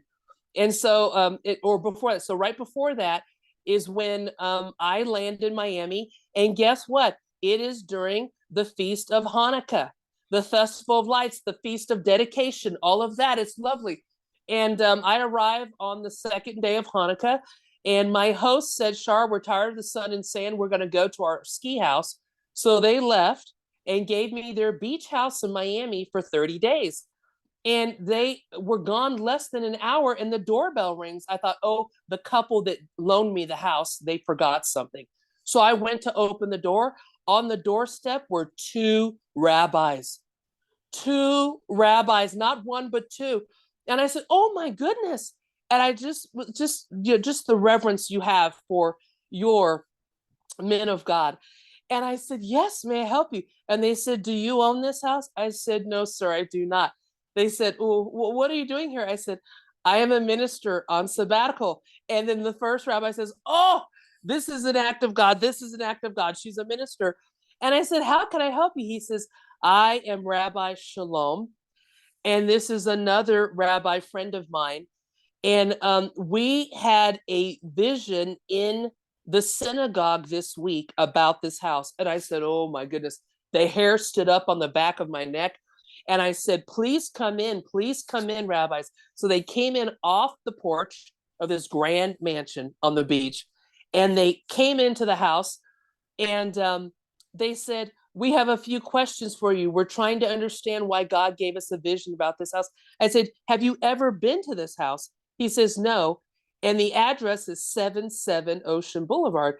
And I said, wow, that's amazing. And he opens his black coat, and he puts out on the table a dreidel, and he spins it for me. He says, what is that? I'm testing you now. You say you know my God. You say you're a minister. What is that? I said, I believe that's a dreidel, Rabbi. He says, that's not even in the very Bible. good. What kind of, what? They didn't have any kind of vision. Honestly, I hate to tell you this. What happened was someone in said, you know what? There's a Schwarzer moving into the neighborhood.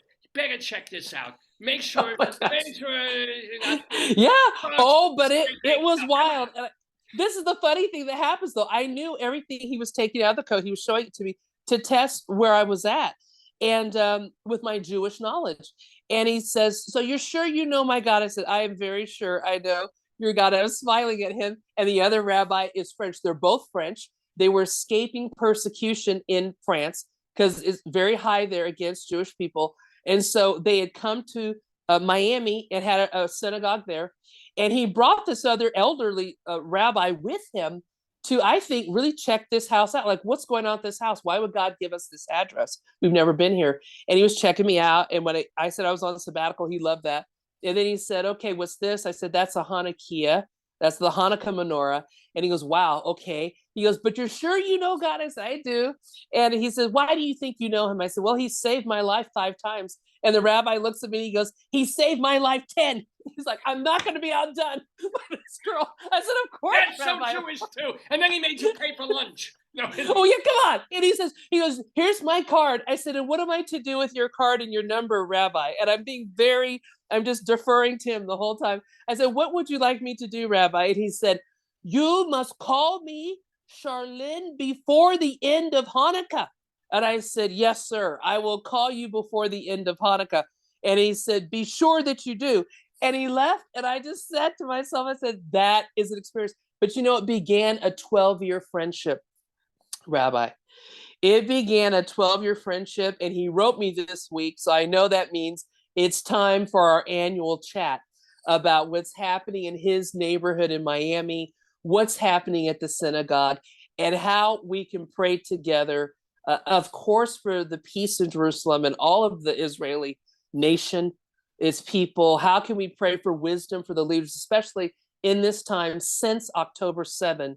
We want to see all those hostages home with their families, all of them. Yes, even the dead ones, all of them home. Everything, yes, every one of them, and that is something that is on my heart every day. I'm checking in with other rabbis in the land over there, but also I know there's a reason why my friend Rabbi Shalom would call now and say, oh, I haven't talked to Charlynne, we haven't prayed yet this year, and boy, oh boy, is it time to pray. I mean, together. To Passover, so this yes, year also. So that's yes, yeah, because we're right in between. We had Purim recently, right? And now we're coming into Pesach.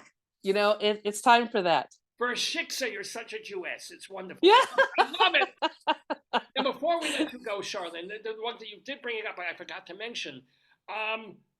Will you still go in a car? Will I still go in a car? Because your bio makes it sound like you've had 5 car accidents? Oh boy, yeah. I had 3 car accidents back to back in '96, none of which I caused. And the last one was near fatal.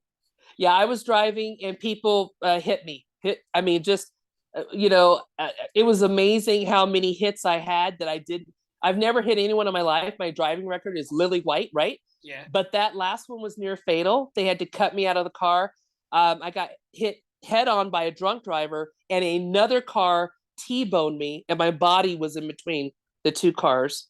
The other car ran off, so that was hit and run. Same night, same instance. The other person got handcuffed and taken to jail because he was drunk. But the 6 years that ensued after that, 6 years of rehab, 6 years of tons of internal bleeding, 6 years of dealing with a brain injury from that, because my neck got snapped 3 different times in 10 months. And then all 10 digits were pulled back. So there was all this nerve damage. So Western medicine did not do a thing with that. And I ended up going to the #1 naturopath in the world, who had offices in Hollywood as well as Denver. There you go. So, first of all, mazel tov. That's why I asked why you. Yes. Yeah, I'm fine. In a car anymore. Take a hovercraft or something. Yeah, like that. Exactly. Cars and you are not yeah, that's it. Yeah, I still drive now, but yeah, I've gone through some stuff physically, and I'm fine, Rabbi. I say thank God for that, and just very happy about all that. And in case your audience is wondering, I've been to Israel 3 times so far. I have done Israeli television. I've promoted our ambassadors program, wanting to see other nations come and be a part of it. You can hear all you want on news, but you need to go to the land itself, see what Israel is about, see what the people are like, see the untold stories of Israel that you may not hear on the news unless you go to the land itself. What can I say? You're saying all the right things in all the right ways. And you have just, such a spirit about you, such a neshama. Oh. So yes, we believe on some level different things, but I think we believe at the core a lot of the same things. Which is absolutely, Rabbi. I love your people. I love your nation. I'm a Jewish food junkie. Oh my goodness. You know what I'm getting? Food, which I'm testing you now. I'm opening my coat. Oh my gosh. What do I pull out? I'd have to say hamantashen. Oh yes. Wait, which kind? My mother loves apricot, but I like all the flavors. I like all the flavors of hamantashen. Apricot, no. Prune. No. What's your favorite, Rabbi? Raspberry. Oh, raspberry. Raspberry. Oh my gosh. See, I like raspberry and cherry. Cherry. I get cherry, but raspberry. Oh, Raspberry. Oh my gosh, it's so good. My mom was saying, "When are you gonna make some for me?" I said, "But mom, it's not Purim. We have to get ready for Passover." She says, well, I still like some hamantashen. So I promised her I'd make her some, in spite of the holiday not being here exactly at this moment. But yes, Yeah, no, you can have hamantashen all year. It doesn't. It's not. I know, I love it. I think it's delicious. Of course, it's delicious. It's freaking It's awesome. so It's hamantash. yeah, I know, but I like everything Jewish though. All the Jewish food I love, all of it. And of course, when I'm in Hollywood, I'm at Frank's Famous Deli where all the movie deals take place. I am having, lox and bagels with all the Jewish producers who call me their cousin from Hollywood East. They call Denver Hollywood East just because my sister and me are here. But I'm with all the Jewish kids that play baseball in the Beverly Hills Little League. I am totally hanging out with my Jewish family members in Beverly Hills. That is where Charlynne is when she's done, critiquing films and things like that. So I just, all of that. And here we have famous Jewish restaurants in Denver that are on the Food Network. As well, they should be. They should be. I mean, there shouldn't be any other restaurants on the Food Network. They should be kosher. No. Most of them in Denver. Absolutely. I'm completely. Come on. I just love it. I love Jewish food and black and white cookies. Yes. And matzo ball soup and oh my gosh, pastrami and rye, and you got to check out everybody's Reubens.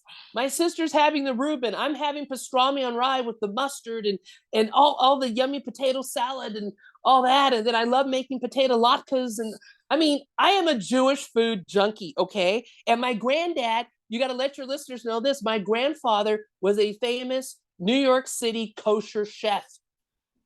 When did he, for which, where? So he was like during the 50s and 60s, he was cooking for bar mitzvahs and bat mitzvahs to the tune of 2,000 to 3,000 Jewish people at a time. He had a staff of 40. And the first time I heard the word kosher was going to his fancy restaurant in Long Island. And he was telling me I was touching the meat slicer in the kosher kitchen and I saw Hebrew for the first time. And he says, no, darling, you mustn't be in granddaddy's kosher kitchen. And I took my hands off the meat slicer.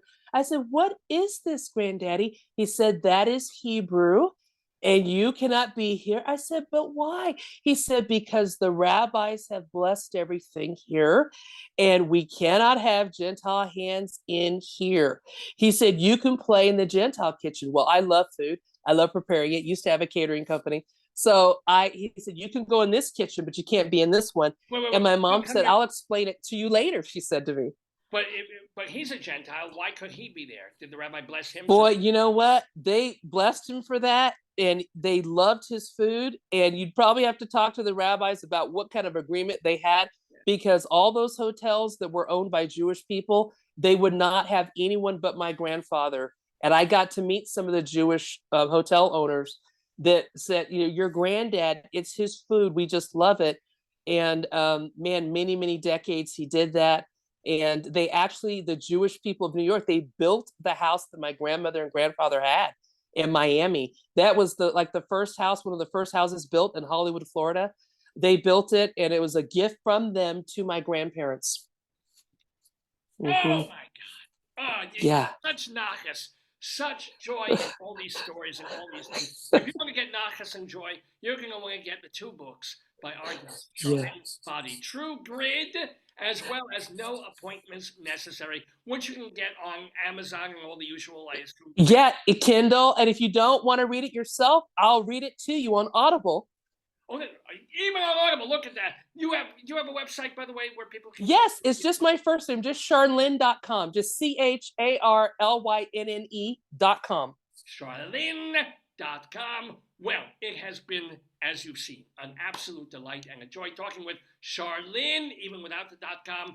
Please get her books. And Charlynne, I just wish you health. I wish you safe driving. My God. Oh, thank you. I need it. More trips to England and especially to Israel. If you go back to Israel, absolutely, back on the show and tell us what is there and what's going on and what you've seen. And because I will, Rabbi, I'd love to come back and share more fun Jewish stories with your listeners. And when I go back to the Holy Land, because it is indeed holy, it is where God lives. It is where He lives. in that beautiful mountain called Zion. I would love to come back and talk to your listeners about what I see on the ground, what I hear. And if they want to hear a little bit about my travels there, remember it's in the book, No Appointments Necessary. Please get it. There's an entire chapter on Israel. Boy, Charlynne.com, Charlynne herself. Charlynne, shalom, and thank you for being with us today. My pleasure, Rabbi. Such an honor. Thank you, and Shabbat Shalom. Shabbat shalom to you too, and happy almost Passover. Bye-bye. Thank you. Bye-bye.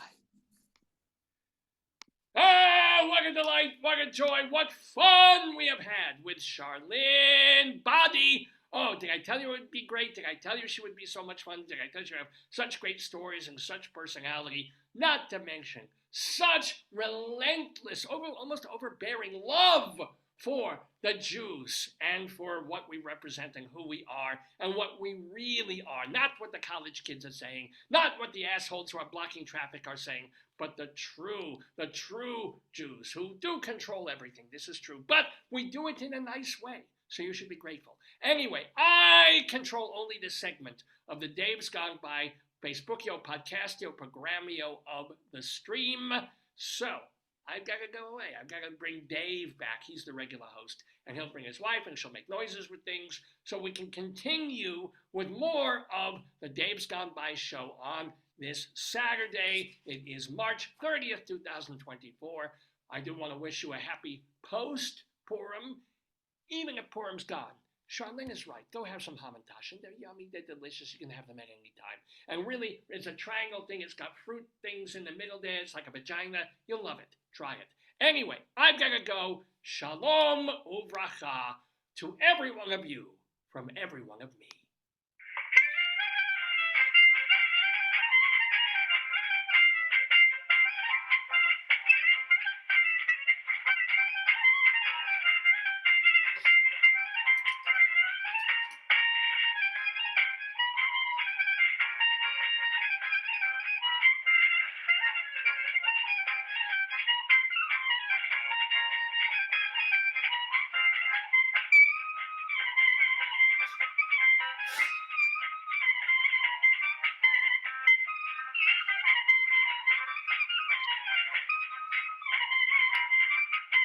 Well, welcome back, everybody, on this Saturday morning. It's about 10 to 11 Eastern Time here in the Daverhood. You're watching the Dave's Gone By show. We're calling this one Body Language in honor of our very lively, very fun, and very positive, happy guest. It's so different from my regular personality. Like, I'm still sort of shocked and coming down off a high of watching her with Rabbi Sol Solomon. But you're back with me. With my, depressive, neurotic state. And yet we still have fun here on the show, as we've been doing for 21 years now, week after week after week. Anyway, what else do we have on this episode of Dave's Gone By? Well, we haven't done Greeley Times yet. That's coming up. We also have our Colorado Limerick of the Damned, where we're going to Abarr, Abarr, Colorado, A-B-A-R-R, Abarr, Colorado. It's a place, and I've written a poem about it. We also have Bunyan Watch coming up. Ooh, Bunyan Watch. This is where, not really going to tell the whole story, but it has to do with many, many weeks ago, my getting a little bit of a rubbing and an irritation on top of one of my toes from new shoes I was wearing. Yes, this is how arcane and ridiculous this program gets. And so since then, I've been sharing the condition of my bunions. Can you see why Charlynne Boddie would be fated in like 5-star hotels and people flying to Denver and her getting flown to the coast and staying in the best possible places. And I'm doing this. I heard a lot of yelling, and then I kept checking in on you. Yeah. The yelling. So Joyce is going to touch my hair so it falls properly on my head. I made you tea, honey. Yeah, it's over there. Thanks. But yeah, no, that. Aren't you warm? No, I'm feeling good. I'm feeling fine. How you doing? The interview seemed very lively. Oh yeah, she was great. She was absolutely delightful. So what was it about? Did she have a book, or what's her jam? Well, it was Charlynne Boddie is her name, and she is a minister, and also has been a movie critic. What happened? Oh, Joyce needs a Band-Aid for her arm. Because, sometimes when I'm bored, I cut her with a penknife. But, but anyway, yeah, just absolutely delightful. And it's Charlynne.com. She mentioned CHARLYNNE.com is the website that you can go to find out more about her and order her books and order her on Audible. She has a great voice, so it'd be great to hear her reading her book on Audible. Anyway, what else did I want to tell you? I could tell you about my own website that is not davesgoneby.com that I mentioned before. Speaking of things reading and things I've written, if you go to davelefkowitz.org, davelefkowitz.org, this is where you can read the things I've written, which include hundreds of theater reviews, dozens and dozens of interviews and articles about the performing arts, also my one-act plays, my full-length plays. Potato told me that you're having a Potato Day event. We might be, but that would be tomorrow, not here and now. He told me you're having something. Potato is still really jonesing for tomorrow when it's Tater Day He told me nationally. that you're making a ketchup fountain out of shrimp, No, he's listening. He's picking up different parts of the show. He went yesterday with grits. He wants grits. He wants grits, but with wants ketchup. everyone to eat grits from now on because they're better than potatoes. He said. He's right. Either grits or polenta. He's fine with. Yes. He loves that. It's just obviously for great reasons, potato tends to be against fries and mashed potatoes and potato chips. They tend to be anathema to potato. So he prefers grits. But he's very haphazard in his support of foodies. That's right, Dave's Big Dictionary coming up soon, where I talk about the word haphazard. But I do want to send you to davelefkowitz.org, where you can read my stuff, the stuff I've written. You look like a lumberjack. Well, I'm okay. I sleep all night, I work all day. Oh, wow. Cut down trees, I eat my lunch, I go to the lavatory. Thank you. So yeah, I like the shirt. And if you were in California, you get $20 net wage. Right? Or did they get it, or is that what they're asking? Because that's a nice jump. I mean, for $20 an hour, I would work in retail. That's already a wage, Can I man. have your phone, honey? My phone is it's here. Thank you. I want to see if the place we go, Dumani, is open. Dumani. Oh, that's right. Check it. Yeah, it might be closed for Easter. Anyway, davelefkowitz.org. I think you got some likes on your stuff. I didn't check. Yeah, let's see. New talk. I'll check. davelefkowitz.org. So again, the audio and the video stuff from this show is at davesgoneby.com, different website. But davelefkowitz.org is stuff I've written. Yeah. Stephen Emmekane said, "You are so demented. I'm glad you're feeling better." In context of what? Well, and these are the most relevant. I don't know. these are the most relevant. So Stephen's a great guy. Stephen is, I can't tell you where he works, but he has a pretty major television job. And he's a really cool dude. So thank you, Stephen. And I guess last couple of times he saw me, or I was talking about coughing up phlegm before the show. Oh yes, of course. So I feel great. Yes. I feel like, because I would How love nice to. your backdrop looks. You're getting really nice with the layout. Yeah, and Look at you. I'm fine. Fancy. Yeah. Woo. I've got an eye for these things. Fancy Larry. Fancy decoration. And who else? Somebody else posted something there. Did you ask if you were demented? Why is he saying you were demented? Well, he's saying I'm demented. I don't think there's a question about that. Oh, okay. I don't think there's any kind of. What happened to Mary Lipinski? Oh, I don't know nothing from her. No, she might be out and about. Usually Mary Lipinski. Yeah. The people you got Iris, Bonnie, Praveen, Michael, and Stephen gave you Michael. I'm not sure. Oskins. Okay. Yeah. Gave you a thumbs up.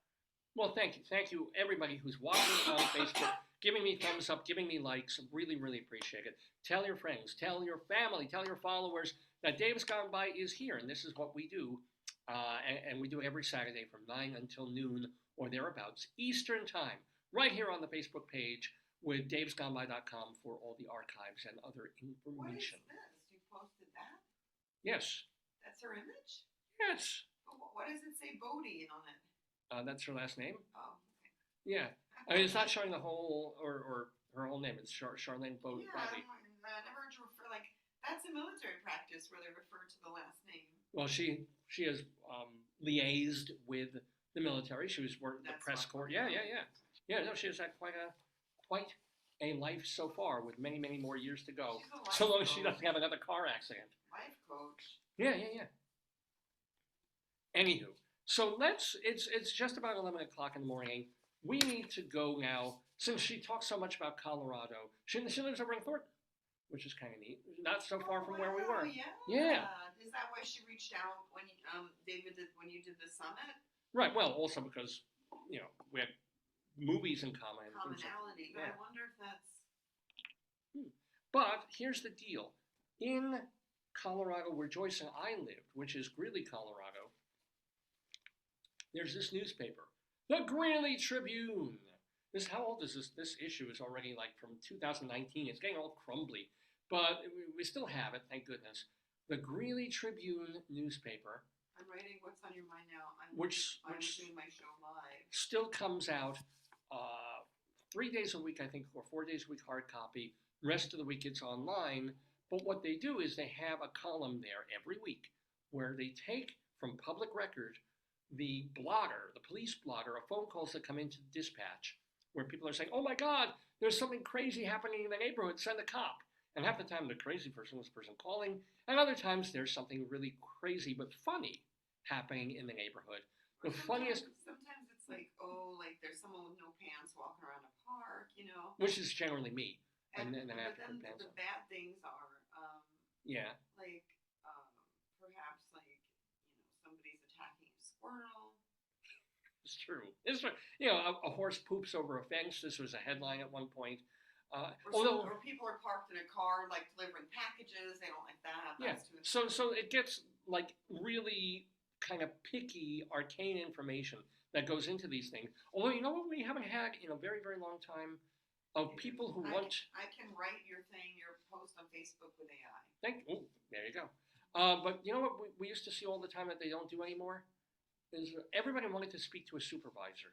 Well, I think they took that out probably because they probably felt bad. Yeah, because every time, every other one was someone called and they wouldn't want to talk to the dispatcher or just a cop. They was I'd like to speak to the supervisor.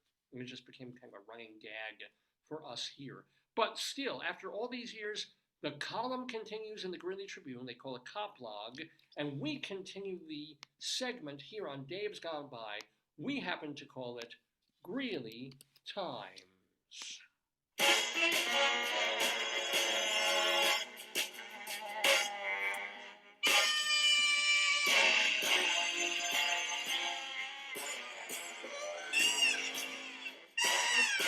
Yeah.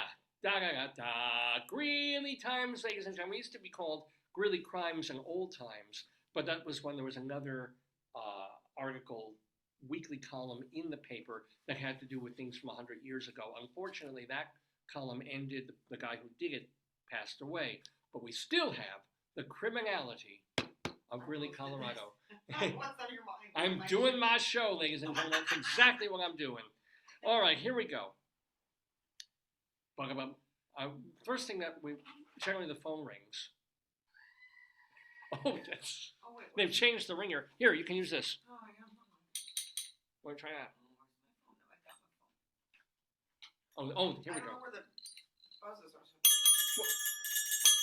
Oh, I got two phones ringing at once. I don't know one. I'll pick up that one. Let me get that one. Hello.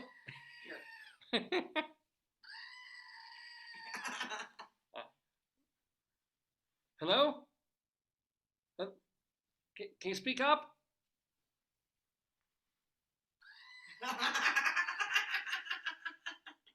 A caller on 15th Street reported a neighbor impersonating a police officer. It might have been Well, tell me. a bachelorette party. Oh, maybe. Well, no, the neighbor would wear a police vest and tell everybody he was going to work.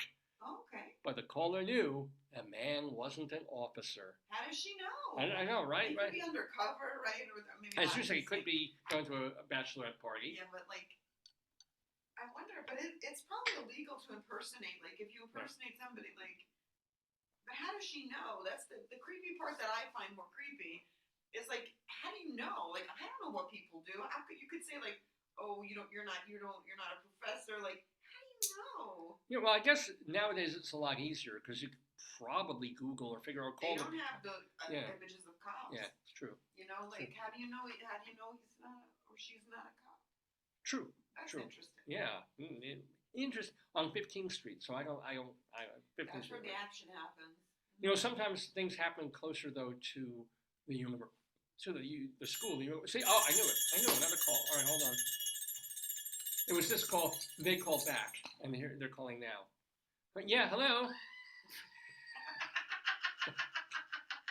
It's a very high stakes, high energy screaming day for the poor police. I know, right? Imagine answering that phone. They must have it in the earpiece. Earbuds or That's like basically all my students, because they don't want to listen to me. They're all listening to music. They all got these earbuds, they call them. And who cares? Everybody listen. Whatever gets you through the day. I know. Whatever gets me a paycheck. Yeah. Anyway, I'm sorry. I forgot to put them on hold. They listened to this whole thing. Oh no, David. Well, they're calling from University Square on 11th Avenue. Yeah, that's not it. That's not the university. That's the shopping center. Oh, really? Yeah. Oh, we know where that was. Yes, Yeah. that's where your seafood restaurant was. I think that you liked. Yeah. Well, I see food, I eat it. Okay. All right. I'm sorry, ma'am. Yes, I know. You. Yeah. Okay. What's the problem? Oh, well. Apparently, there's a man in the parking lot Yeah. kicking rocks. Oh, that's funny. Today's Tao assignment is to look at a big rock, write a question, and then look at a rock and see the answer.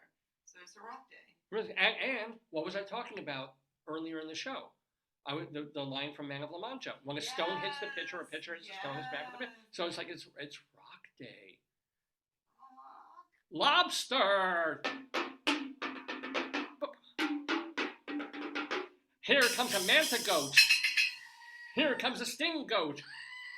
Here, let me switch them out, honey. Let's try a calmer.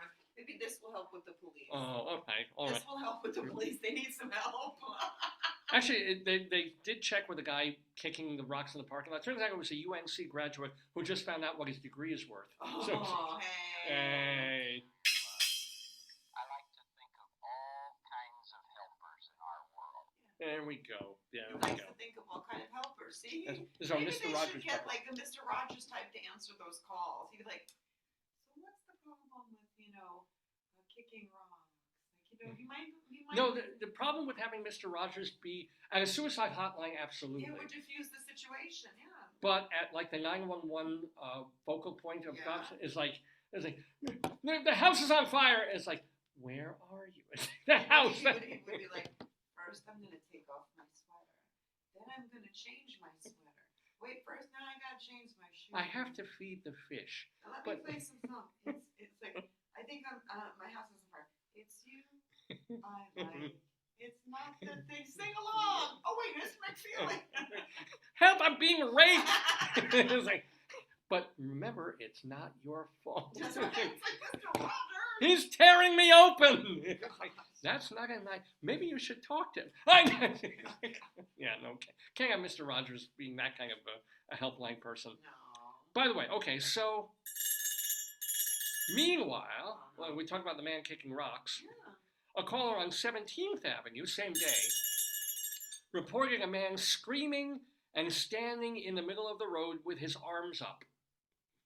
I think he's waiting for AAA. or his DoorDash. Where's my food? That pizza's not going to be hot when I get it. I can't get that pizza in 30 minutes. I'm going to lose my job. Oh boy. We're doing, by the way, Greeley Times, ladies and gentlemen, based on here's another call. Look at that, another call already. Let me answer the Rogers phone. Yeah, hey, Mr. Rogers. Yeah, hey, so yeah, can you put the call through? Okay, yeah, I have another caller on the other line. I'll get to the. Yeah, thanks, Mr. Okay, thanks, Fred. Yeah. He said he likes you just the way you are. He thinks I'm special. A caller on 8th Street saw a slow-moving man, not a moving man, a slow-moving man. Man or van? Man with a look. Walking? But a slow-moving man behind the building. Oh well, with his pants down around his ankles. I think that's probably pee-pee. Maybe, it does explain the slow movement. One explains the other. If you have your pants down, you're gonna be slow moving. It does explain the slow Yeah, movement, so because only so fast you can if you you can have shuffle. your pants around your ankles, you can't. Yeah, I mean, you would. and there's certain things you can do quickly, but that's not. a fall risk. Yeah. Well, Yeah. It's also spring risk and winter risk. we just saw that at Sherlock Holmes, where the guy peeked in his fireplace. Oh, that was nasty. That was that. That was like a sign of like territory, Oh, though, right? absolutely. I've done it. As soon as the semester starts at the university, I go into a classroom and I pee there, just to establish dominance, That's just to called say the bathroom. this is my class. I know there's other teachers teaching here all day long, but I think where you do that, it's called the lavatory. is And it? Is it all shiny and they have mirrors and hand towels and stuff? I actually teach in almost a laboratory. One of my rooms Whoa. is a science room. I love it. You should be like, go with goggles. I And then should. They blinded me with science every class. When I first came in, I'm like, what the? Because there's the periodic table on the wall, But that's important. a sink. That's well, if there's any like usually for eye injuries or some kind of eye wash, maybe somebody when they're writing a very scathing essay, they could get eye injury, yeah. and then they could wash their Yeah. eyes. And, We don't have test tubes. I mean, it isn't really a lab, but there is a gas valve, oh my thing. god! like a pressurized gas That's valve. from That the you have to Bunsen open the burner, glass yeah. and turn it. And it's like so if the kids aren't paying Oh, attention, that's not good, David. I turn up the Zyklon B. I do it. But anywho, let's see. Oh, another call. All right, let's get to Roger's phone. Hey, Fred. There's no person in the whole world like you. Thank you, Fred. I like you just All right, Fred, just put the call through. Poor Fred.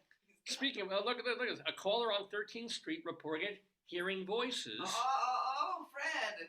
coming from the crawl spaces around the entire house. Oh no. Like when you're delusional, that's scary. Oh, you think that's still? Oh, Yes. Unless, like, remember that could be a Venezuelan family. Last week, remember the family moved out of like a house and they left all their crap in Right. the crawl space and they got it. Unless it's that family coming back to get their boxes, that is scary. That's like Yes. a horror movie. If you think everything in the house is talking to you, Yeah. that's scary. They could have also left behind like their old Walkmans playing and radios and things. One time Ooh. I had a What? No, it was like a jumping, probably like a jumping toy or something I had as a gag, and I was moving into my grandmother's, and the moving guy grabbed the box and it started moving, and he thought it was a cat or a pet, and he like put it down. And he's like, "Wow!" Yeah. And it freaked him out because he's like, "What's in there? Is it like a person?" Like he didn't know. Yeah, it's like something. It's like something. Yeah. When anything happens that is unexpected and like inexplicable, we freak out. We freak. No, it wasn't me. It was the moving guy. I was Oh, like, yeah. "Oh, it's something in there." He's like, "Oh my god!" I'm like, "Oh, please don't drop my stuff." But well, I mean, what was even when we were living in our old townhouse in Colorado, and one morning, like the radio's like blasting from across the wall. Oh, the Diana, yeah. Our neighbor, Yeah. and try to get in touch with the guy, and it was just like blasting. It was also crazy music she wouldn't listen to.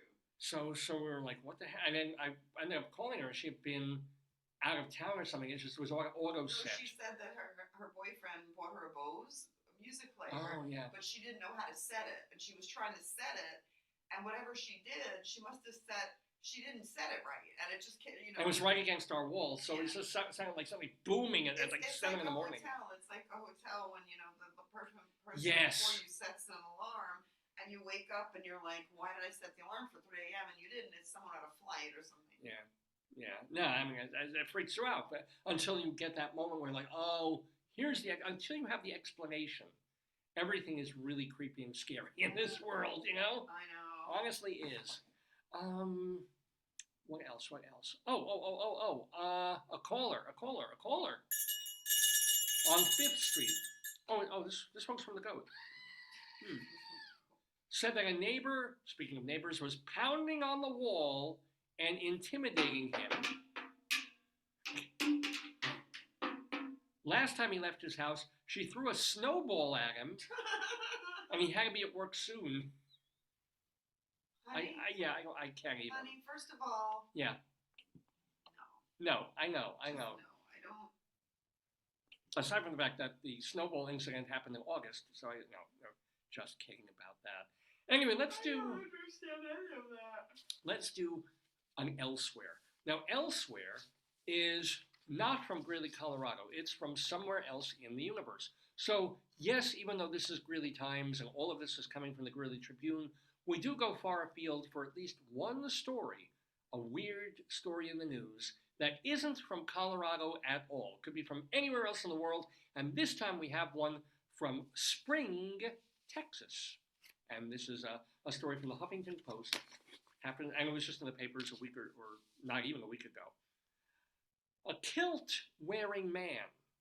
You already know this is going to be going somewhere interesting. A kilt-wearing man was arrested last week for a crime that can truly be described as, quote, asinine.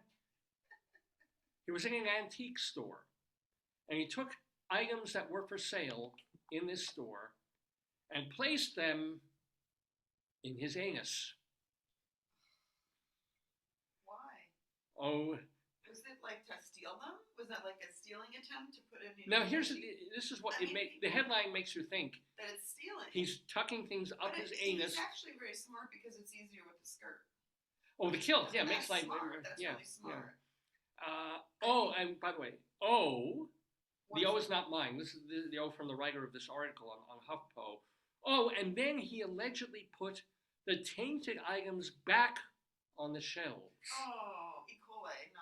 Presumably so unsuspecting customers or shoppers would purchase. So he's not stealing anything. He wants to get people sick. He's going to things. He wants to get people sick. Yeah, shoving them, rubbing them against his asshole. Honestly, like, what, not for nothing, but what in an antique store would fit there? Well, we're not talking about furniture. Like a Victorian, We could take a dish, because if you see the video, I know there's what do you call it, footage, there's video camera. Really? He's not actually shoving things up his ass. It makes it sound like he is. What he's honestly doing is he's going under the kilt. He's taking items, kind of like in that movie, what was it, Horrible Bosses, where he puts the toothbrush up his ass, but he doesn't really go out. He's just rubbing his asshole with it. This is what this guy is actually doing. Did he not like the owner? What's I the guess. backstory? The guy's name is Mitchell Vest. My age 60. Oh, He's not a young kid. He was arrested on February 15th on charges of criminal mischief, not stealing, because he was putting things back. The incidents occurred 5 days earlier when he was observed, allegedly. Yeah, but how do you clean that then? Oh, yeah. Allegedly placing items in his rectum. I don't know. If I were Bill Clinton, I'd be worried about the word "in" here. I have my lawyer. Because it's a different thing. Like, well, they don't go up, so they go in. He better. And then he put them back on the shelves of two different antique shops. What's his rationale? Did they say any like? No, I imagine his lawyer said, "Don't say anything, asshole." And those were two separate sentences. Some of the contaminated items included a makeup brush. Ew! You can't use that. You can't use that. Well, maybe it was a handle part. No, but you can't use that. That's what? You put stuff on your face, near your eyes. Well, you get a very special bronzer. Oh God.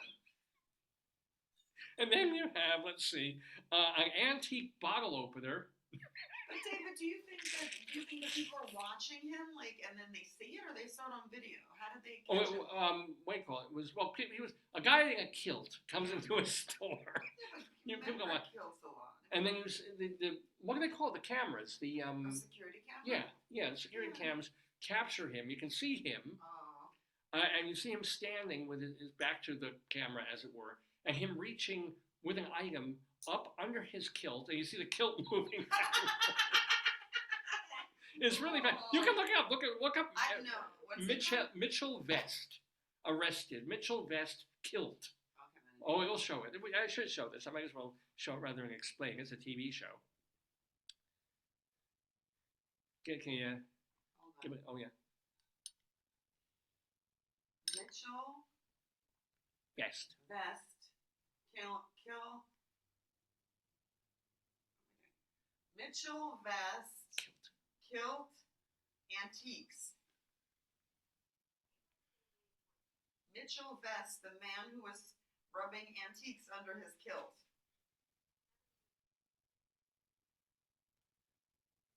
See if you can get the video of it. Yeah. Yeah. Because he's not, it's hard to tell, but I don't think he's actually putting things all the way up into his tushy hole. He is, however, doing something with his tuchus. I don't know how to turn your. Oh, my phone, yeah. I should probably do it on a share screen here and find No. it. or I should not. Sure. Let me tell you more about him. Oh, so a makeup brush, an antique bottle opener, and a tobacco tent can. And this is one of those. This is the video. Yeah, here we go. Here we go, ladies and gentlemen. From Spring, Texas, the criminal mischief man himself. It's a video thing. Oh, here. No, It's this a is video. yeah, video. I'm pressing the thing. Remember this unusual video here we've been showing you this week? A man in an antique store placing items under his kilt, then putting them back. Oh, Mitchell Vest is now charged with criminal mischief. Well, show that. Harris County Precinct 4 Constable Mark They Herman did, says his so- office got Yeah, well, Give it to me. it didn't show the actual. Let me Yeah, go back to yeah. You need the one where you see his vest kind of ruffling and his Still? hand kind of under there moving. Yeah.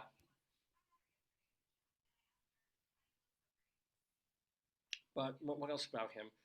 Now the items that he was putting in the place that the sun don't shine, they were worth in total about $200. And what do you think happened with the items afterwards? Oh, sure. They got rid of them? Well, yeah, items had to be thrown away because of fecal contamination.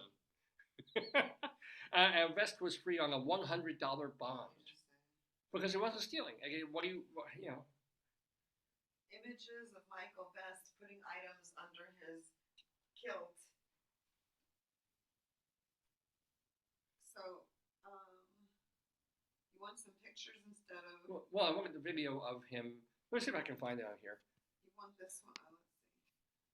Let's see. Because it's kind of cool. It's kind of worth seeing. This is Come on. 23 seconds. Here, you want to. Oh, yeah, this might work. You find whichever one you think it is. I don't know. You know which one it is. It's. Well, we really want to see. Let's see if this one's 2 minutes long.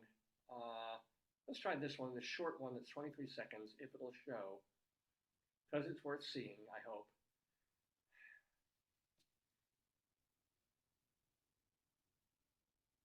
You can turn your phone sideways. Yeah, no, but everything starts with a damn commercial. And this commercial is 30 seconds long, so the hell with it. Okay, I'll do it for you. Just see if you can find where he's got his backfield in motion, if you will. So, unlike Donald Trump, I don't think he's signing items like Bibles or sneakers in order to get him out of jail. Would be kind of interesting if he raises money amongst a core real cult constituency that says this is authentically rubbed into my asshole. I've signed it, and it's $50 for my defense fund. And people just buy things that are authentically rubbed on Mitchell Vest's ass. I've probably given him a really great idea here, that he becomes a folk hero. Oh my God, I have a Mitchell. Here it is. Yeah, you can't really smell it, but if you put your eye to it really, really close, if you're wearing glasses, you can see bits of fecal matter Here's just him. on this fork. Here it is. Yeah, oh, there it is. There it is, ladies and gentlemen. There it is. And this is not like a Scotsman's plaid kilt. No. Why? I want to read and see if they give any rationale. Yeah, because if you're trying to get people to not buy at a store, they would have to see you doing it and know that there were items in the store that were fecally touched. But he's trying to do it semi-secretly. Your phone doesn't put that. Anyway, that is the story of Mitchell Vest. New hero. Yeah, he's not a hero of mine, but I do find that pretty funny and wonderful in the wide world of Greeley Times. Let's go back to some Greeley Times items here from the Greeley Tribune. calls that came into police dispatch. Let's see if we can find, is there any other caller? Oh my. All right. Okay, here we go. There we go. A caller, where's this? At a hotel, all right, on 29th Street, said that she found a cockroach in her room. The employee told her no, it was a beetle. What do you think she did? She called the police to have them come take a look. Good. Right. That's what I would do. Yeah. So if you have a dispute like this, you don't need to call like anybody who does like anything with or pest control or the manager of the hotel, no, it's like, let's have a policeman adjudicate. Idaho truck in Hawaii. Well, that for tomorrow. Tomorrow, we've been saying it's Tater Day. It's in Hawaii, and they're doing Hawaiian steak soon.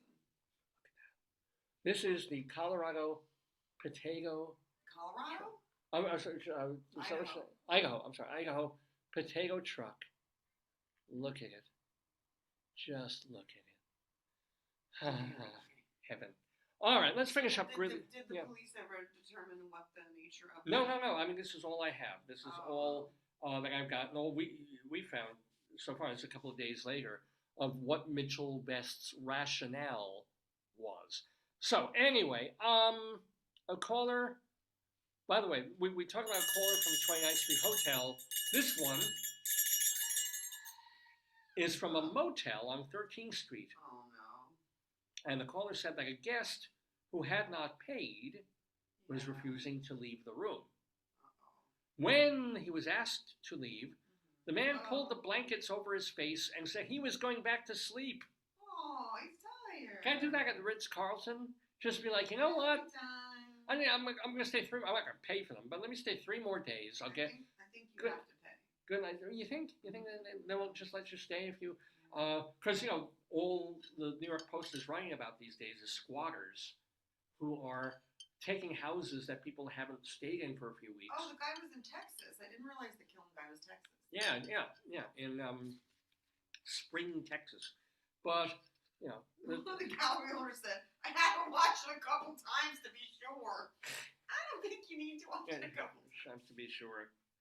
All right, let's do one more piece of Greeley criminality. This is so weird. So many things get grouped for no reason at all. So we had a motel, a hotel, and now again a motel on 13th Street. I'm calling the bellboy for the story there. Okay, I got it. A caller at the motel said a man was running around naked in the snow in the back by the dumpsters. Okay. Maybe it's the guy who had his pants down before.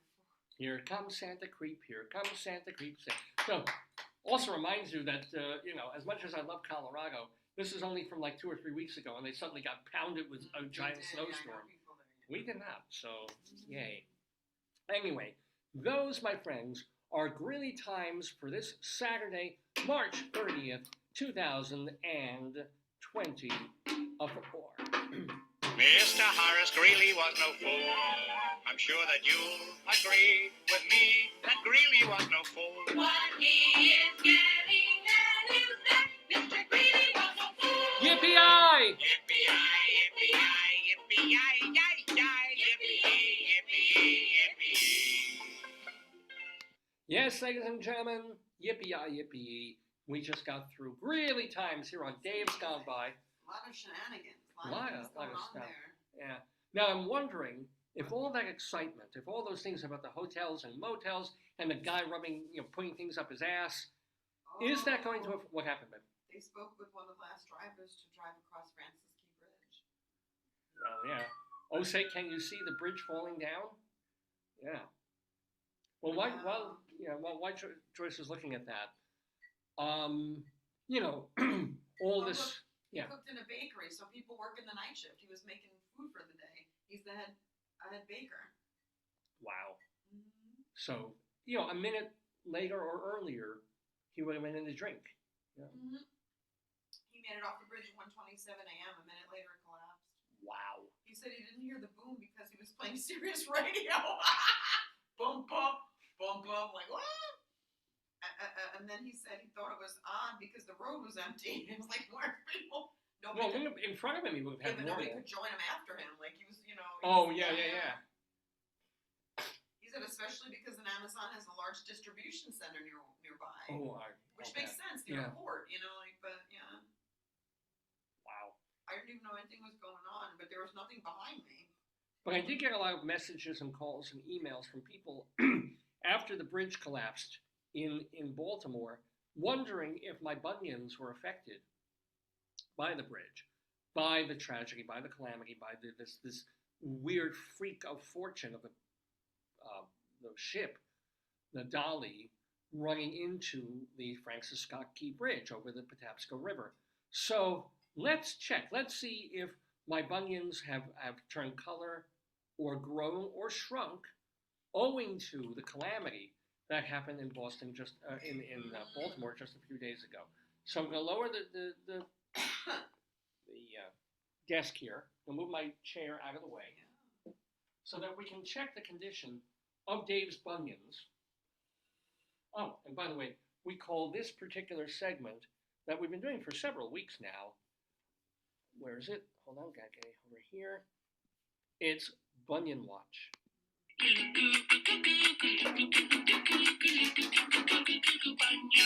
She's Bunyan, she really is a good one, she's Bunyan.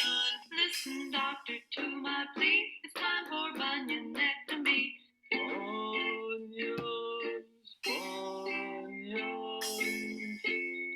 everything in my feet. Feet of mine have got to go, please get these bunions off my toes. My alkaloid, what's wrong with that? My alkaloid, bunions, painful, bunions. Yeah. Do you have the recorder because we saw that comedian have everyone? Right. Yeah. So in fact, I'm going to use this as a measuring stick Oh Lord. for my bunions today. So here is the bunion of my left foot, which is the smaller bunion. But this is the one that was troubled by the shoe, the new sneaker. I wish this desk would go even lower. Here we go. Look here. Look, behold. I don't really do this here. Do you need help? I probably do. I'm worried about me. This is an interesting kind of. Hold on. Bet you've never seen this on television before. All right. Who needs Cirque du Soleil? I think I'll just put my foot on. Oh, that's better. Put it literally on the desk. I mean, well, some parts you won't fall. Or you can use the flute to measure the size, both the circumference and the size of my bunion. I don't see any change. Do you see it bigger or smaller there? Do you see my bunion That as one big? looks worse that you're standing on. Yeah. Well, this is my big bunion. This is my right foot bunion. Ooh, that's a monster right there. That's Kilimanjaro. I can't see. Oh, whoa! Look at that thing. Oh, David. Look at it. That's Yeah. That's a There we go. So here's the flute. But how's the pain with your new shoes, your Skechers? No, they're great. They're great. No problems with them. That's great. Because I normally wear these Velcro sneakers that I've gotten, but we did get Skechers shoe sneakers, and they're those they're slip-in shoes. They're like a loafer, and they're beautiful, and they have memory foam. They have a really cushy, and they have like a rubberized sole too, so they're not slippery. What are you doing? I'm admiring my bunion. Look at that. I gotta see it on the thing. Hold Look on. at that. Oh yeah. Isn't that nice? So, despite the tragedy of the ship colliding with the bridge in Baltimore earlier this week, my bunion has not changed color or size or aspect, nor has it broken down into other smaller bunions. It's just basically the same bunion that has been on my foot since essentially birth. So, ladies and gentlemen, this right here, look, is bunion. Let me see. I want to see the image. And literally looks like a doesn't Look at that. look human at that point. What is that? Whoa. Exciting, huh? Great stuff. All right, ladies and gentlemen. If you haven't guessed by now, you're watching Dave's Gone By, because what the hell else could it be? What other show would have Bunion Watch, my friends, every Saturday from 9 until noon or thereabouts here in the Daverhood? I'm Dave Lefkowitz. That's my darling. Oh, Marie said. Oh, Marie, yeah. Speaking of potatoes, I went to my neighborhood Walmart grocery yesterday Yeah. and got an unmarked bag of baking potatoes, 5 pounds for $1. 5 pounds for $1. Oh, and she Whoa. said the potatoes are all different sizes. Maybe that's why the bag was such a sale. I'm sharing with a few neighbors and a friend. Yeah, unmarked though. That's kind of scary. That's sort of like, where they get? Well, they fell off a truck. Yeah, but don't ask questions. They're potatoes. They're fine. Oh, They and Marie fell also off a gave a truck. thumbs up. She's glad you're feeling better. She thumbs Thank up. you, Marie. Thank you very so much. I would tell her to be careful what's in that bag. Yeah. I hope it was really from Walmart and it really was potato. That's good. 5 pounds are a lot. Yeah. Oh yeah. All right. I'm going to confess what I did yesterday. You just forced me to do this. I wasn't going to do this. I'm going to tell you what I did yesterday. I went shopping Oh at a local Safeway. And I'm looking for things, and they don't have a lot of stuff that I want, but I grab a couple of things. And it's between breakfast and lunch. And I'm coming out to the parking lot, and I see, scattered over by the parking lot, and somebody dropped it, or somebody opened a bag of, what do you call it, Reese's Pieces, like the Reese's, the chocolate peanut butter cups. no, you didn't eat it. And I was like, nobody touched it. David, no, please don't say it.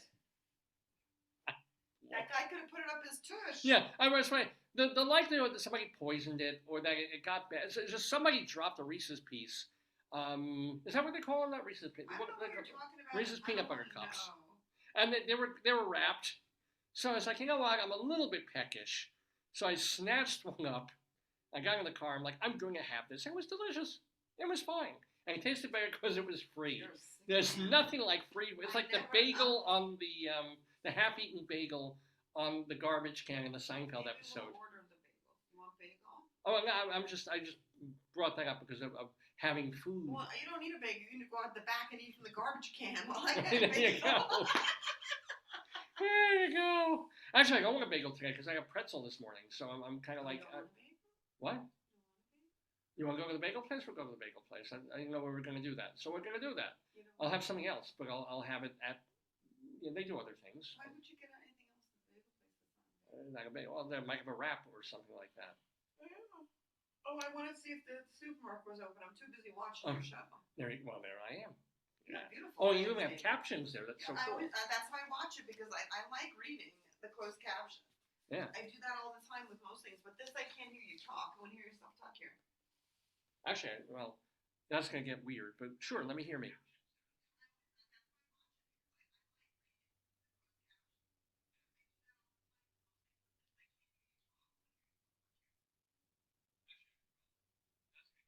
And now there's going to be a lot of silence while we listen. This is going to become a mega loop kind of thing. All right, oh boy, I haven't really thought about this, and I should have. I haven't had time. Look how good But- the background looks. It's I know, it beautiful. looks It's great. Very, like, Yeah. you're getting really schnazzy with it. It Thank you, looks thank you. great. Well, a lot of this is yours. The bows No, but on the the way that numbers. you've displayed it, like the numbers, it's beautiful. Well, I the like layout balance. is really. Yeah. It looks to me like a dolly. Oh, well, hello, Dolly. Remember the scary one that we had? So here's the deal. We still have our Colorado Limerick of the Damned coming up, where we're going to Abarr, Colorado. We have our friends of the Daverhood, but I also have What's still it called? our friends of the Daverhood. Oh, I mean Abarr, Colorado. And then, though, I'm still, I can't really delay anymore. I can't procrastinate. I haven't had time to think, which is probably sometimes better. But earlier in the program, Joyce thumbed on her phone to the word of the day from Merriam-Webster's. Merriam-Webster's dictionary does this thing to have like something they can put on Twitter, and it's the word of the day. And the word for this particular day is haphazard. And what I have to do is part of a segment that we call Dave's Big Dick Dictionary, where the word is completely random, but I have to think of something to talk about it for 5 minutes or so. I've been doing it for all kinds of words, really easy ones, really ridiculously hard ones, just whatever comes up that week. So this week the word is haphazard, marked by a lack of plan or order is an adjective. So I'm going to play the theme, and then we're going to try and think of, or I'm going to try and think of, something to talk about in terms of things that are haphazard. I'm struggling on this one, but you'll watch me struggle.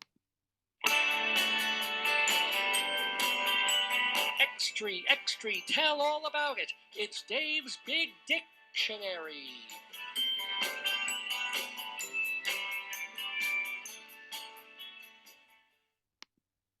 All right, so my word for Dave's Big Dictionary today on this Saturday, March 30th, 2024, is haphazard, meaning, uncontrollably sort of random in the way that you do things without a proper order.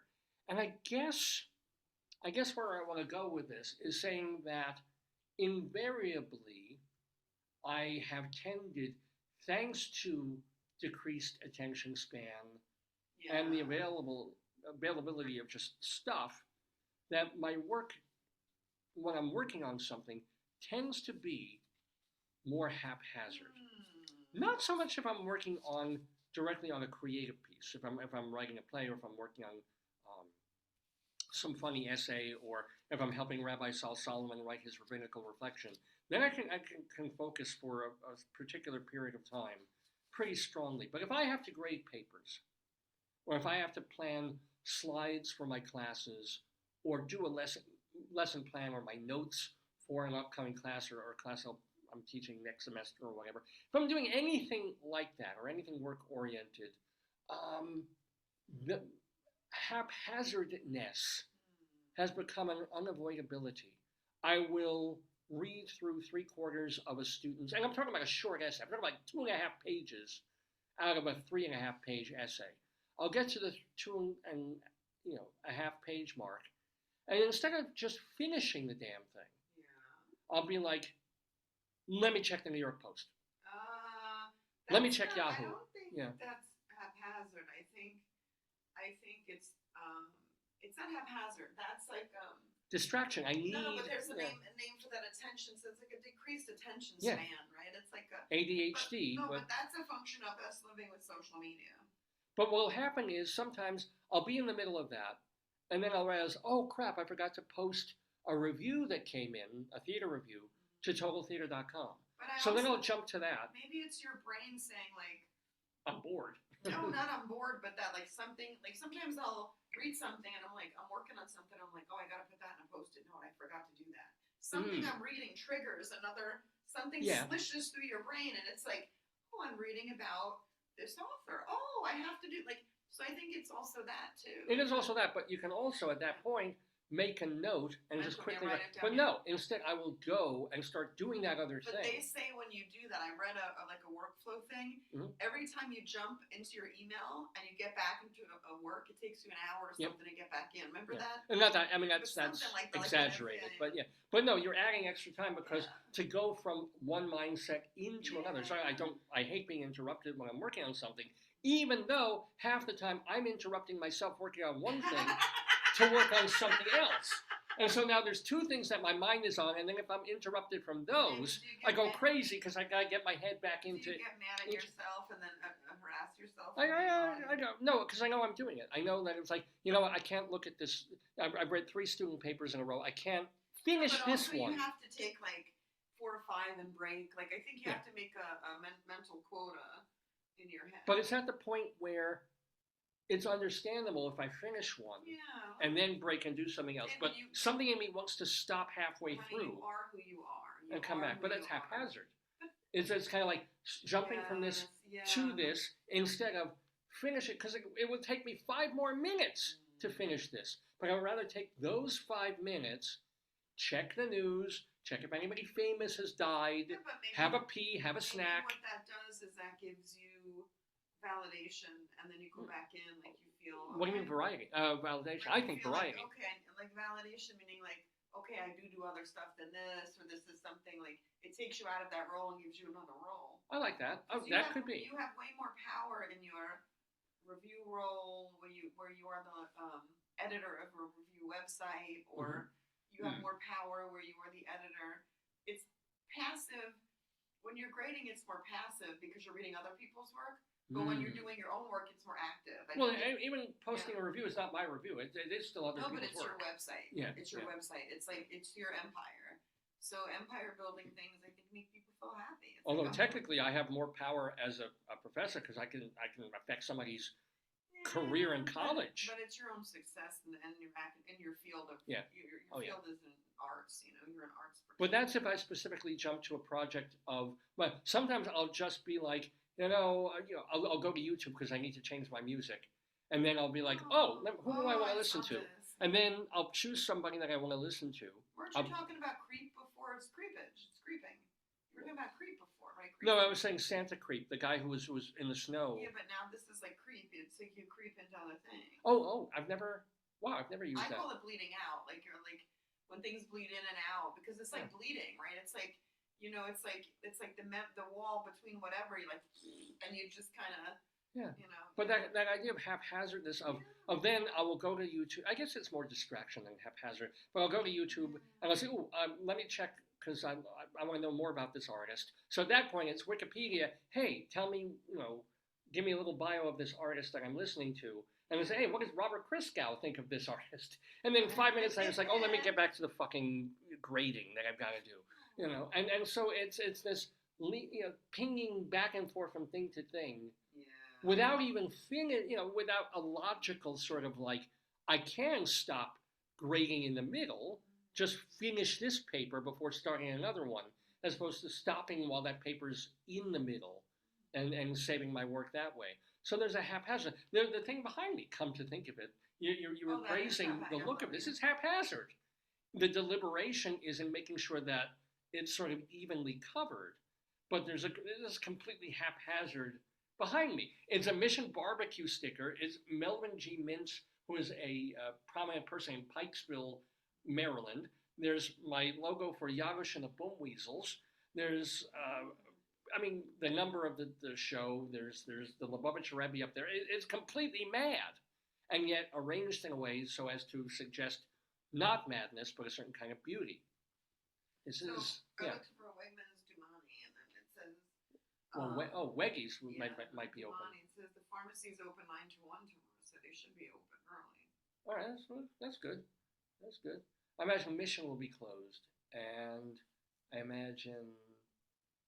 Well, you can check Marshalls and one of those other places that we're always, fumfering about in haphazardly, somewhat. Well, we're haphazard with the plan. Yeah. Where did I do that? Or the haphazard, the deliberate reversal of habit, where I went into the supermarket and started, instead of on one side of the market. You did that last time. You were crazy. I know you went so crazy. I'm like, let's not go directly to this aisle and then work our way back. Let's go on the other side all the way and work our way forward. And boy, oh boy, that was exciting. And it kind of is, because when you do the same thing over and over and over again, even to change it up a little. Switch it up to interest yourself. Yeah. Yeah, it's the only way I can stay awake half the time. So, haphazardness. It's not a good thing, but at a certain point, there's something kind of to it. There's some kind of thing that the randomness can, trigger, that can be a little helpful. It can just keep you going, as opposed to being like, another review, I don't even know what the fuck I'm writing anymore. Just, okay, you spelled that wrong. I don't care. As opposed to, you come back to it after a little bit of a break, and it's like, oh, they spelled something wrong. I'm going to tell them what they did. I remember, so years ago when I was in grad school, there was he was a priest. I don't know what he was a priest. Yeah. And he said he was grading one day, and I said, are you okay? I think his name was Paul. And he said, I always, stop because the papers I grade at the end are usually harsher than the initial. But I find the ones at the end might not always be harsher, but he kind of switches I do them as they come in or different ways, but he was saying that and I was like, that's interesting. Yeah. Well, I remember sometimes I'll start with the last names first and go upwards because it's not it's not only harsher, but I will tend to, with the first batch of papers, be more in it and give them more stuff. And by the last time, words are swimming in front of my eyes. Asked if that was like going to the club. And by the way, if any of my students are listening, I grade all of your papers absolutely fairly, equally, and with a perfect critical eye. So don't be writing no letters to your deans. Just saying. Anywho, you're watching Dave's Gone By. It's about 11:45 Eastern Time here in the Daverhood with me, Dave Lefkowitz, my wonderful wife, Joyce. We've been doing, my gosh, we had Greeley Times. We had our BUNION Watch, Dave's Big Dictionary, where we just talked about the word haphazard. We did a lot. We still have, alas and alack, our Colorado Limerick of the Damned to do. Town, I want to look it up. It's Abarr, A-B-A-R-R. But before we get to our Colorado Limerick of the Damned, let's be thankful for the wonderful folks that we've had in the Daverhood today, as well as all the months and years past. In fact, we call this segment, They're Our Family, They are our friends of the Daverhood.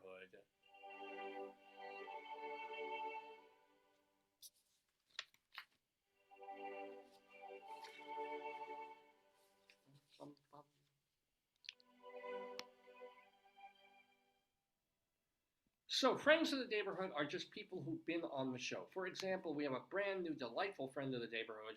Her name is Charlynne Boddie, and you should get her books. One is called True Grid, the other is called No Appointment Necessary. Both of them are available. We'll find out more about them at her website, charlynne.com, CHRLYNNE.com. Because as you can see, she's a delightful, bubbly personality.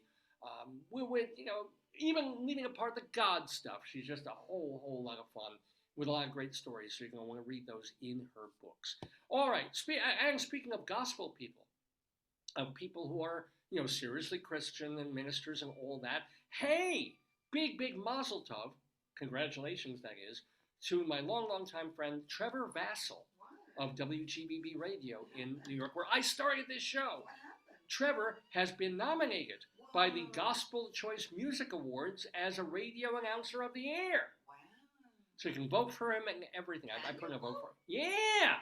Anyway, you can vote. Vote for On Trevor. interwebs? Yeah. He had posted on his Facebook thing, so I dropped him a vote. So congratulations, Trevor, from WGBB. He was doing gospel music when I was there. I So hope he wins, whatever it is. yeah, so that'd be really great. Also want to let you know that today is the last day to catch Mike Lemmy's play Before the Drugs Kick In. It keeps getting extended. It's been at Theater Lab over on West 36th Street in Manhattan. So congratulations to Mike Lemmy on his play. Oh, honey! What? Alert! Alert!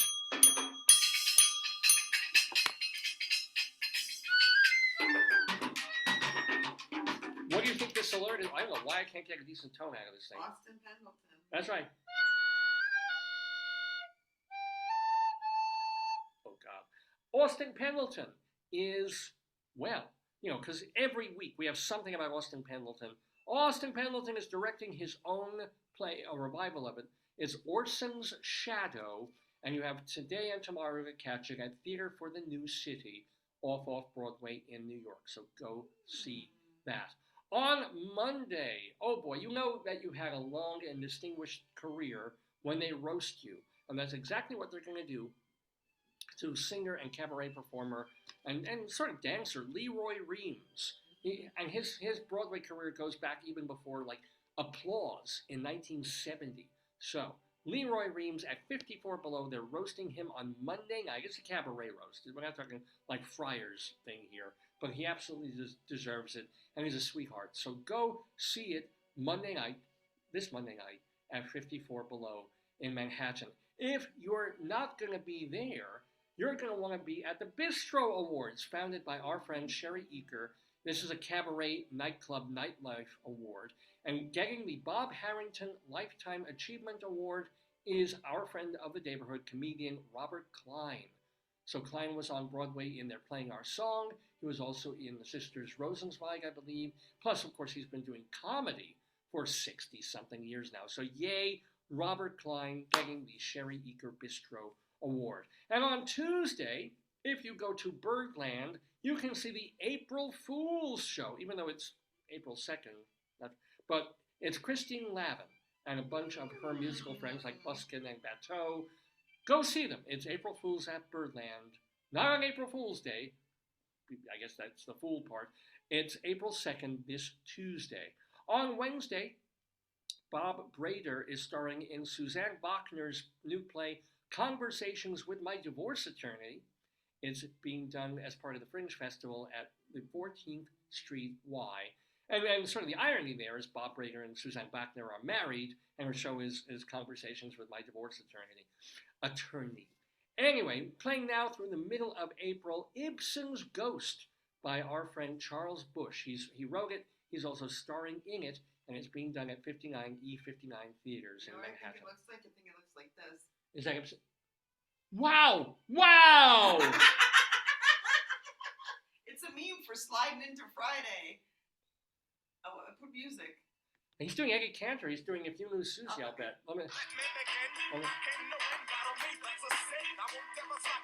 Oh, no, I can't play it. They're putting a rap to it, yeah. But I think he's doing If You Knew Susie. Like, what a girl. And he's doing the Eddie Cantor move. I should share that with Brian Gary, who was Eddie Cantor's grandson. Man. Anyway. I want to let you know. Drink responsibly, so when I post it. Gabriel Barry is directing the revuesical A Sign of the Times, being done. It's a York Theatre production that moved to New World Stages off Broadway, and that is playing now through early June. On Broadway, at the Walter Kerr Theatre, you can see Lilias White in Hadestown. You can hear Alan Menken's music at the New Amsterdam Theatre if you go see Aladdin. And of course, Little Shop of Horrors off Broadway features Alan Menken's music too. Eric Comstock and Barbara Fasano are at Birdland on Tuesday evenings.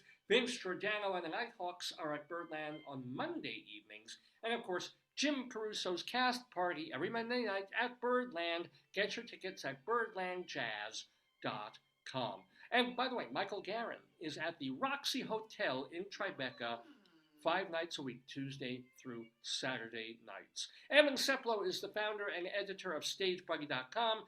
David Sheward, our beloved, writes for TheaterLife.com, CulturalDaily.com, and he just had a couple of new reviews of Broadway and off-Broadway posted on TotalTheater.com, including a review of the Broadway revival of John Patrick Shanley's Doubt. That got a really nice review from him.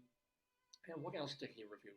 There's a review of Pericles that just closed off-Broadway, and one or two others that definitely, whether you decide to check the plays out or not, you should read David Sheward's reviews. There's a new musical called David, like David and Goliath. Really? Where's that being done? I think it's released for Patella. Oh, at the AMT that isn't doing my plays? Well. Anyway, We're not bitter, right? bitter, moi. Vicky Quaddy does Late Night Catechism at the Greenhouse Theater in Chicago, and that's also where she does Are You Smarter Than Your 8th Grade Nun? And let's not forget Leslie Hoban Blake and Charlie Gross doing 2 On the Aisle theater reviews on Manhattan Neighborhood Network and on YouTube. And those, my friends, are the friends of the Daverhood.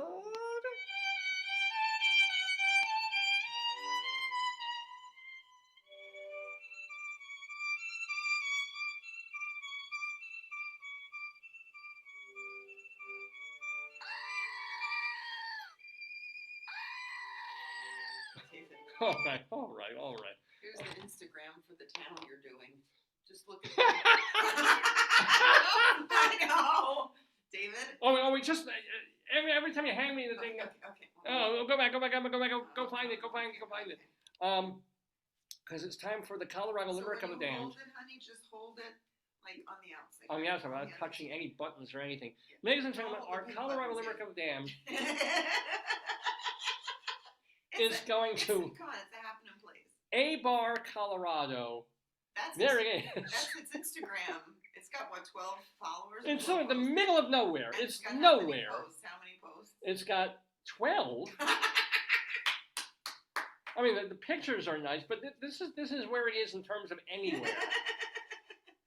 Man, because when you do as many Colorado Limericks of the Damned as I have done over the years that we've been on this program, this idea of trying to find as many places in Colorado as I can to write disgusting poems about. At first, it's kind of easy. At first, you're picking names like Vale, Greeley. A lot of things rhyme with those. Thornton, not so easy. I'm not even sure if I ever did one on Thornton. The person doing it is called Barrel. Oh, Barrel. Remember? So, but sometimes they get tougher, sometimes they get easier, and sometimes I overlook some. But I come back and go like, oh, that one's not so bad. I had one of those this week. I was able to find a place in Colorado I have not done yet called Abarr, Colorado. Abarr. And as you can see, it is a happening town. You might be the only person who's found it. It's like, yeah. So it's not going to be a long lead up to our Colorado Limerick of the Damned. A limerick is a comic verse of 5 lines, in which lines 1, 2, and 5 will end with words that rhyme. And likewise, verses 3 and 4 also end with words that rhyme. So this is a limerick. Rocky Mountain, Colorado, Colorado. Speaking of Christine Lavin, that's her, from her Aspen song. But now we're not going to Aspen. I'm done Aspen. There's been a Colorado Limerick about that. And by the way, if you want to read all of my preceding Colorado Limericks, just go to davelefkowitz.org, look for Colorado Limericks of the Damned, and they're there. If you want to be depressed about human nature, if you want to see just how completely depraved I am, all you have to do is read these one after the other, after the other, after the other, after the other, and you will have a look into the real crevasses, the caverns of my sick and deeply depraved mind. And isn't that why you're here? But anyway, today, when you do one of these limericks a week, it's not so bad. This one is for Abarr. It's an unincorporated town in northeastern Colorado in Yuma County. It's quite near Kansas, the Kansas border. The original name, when it was founded in 1922, was Brownsville.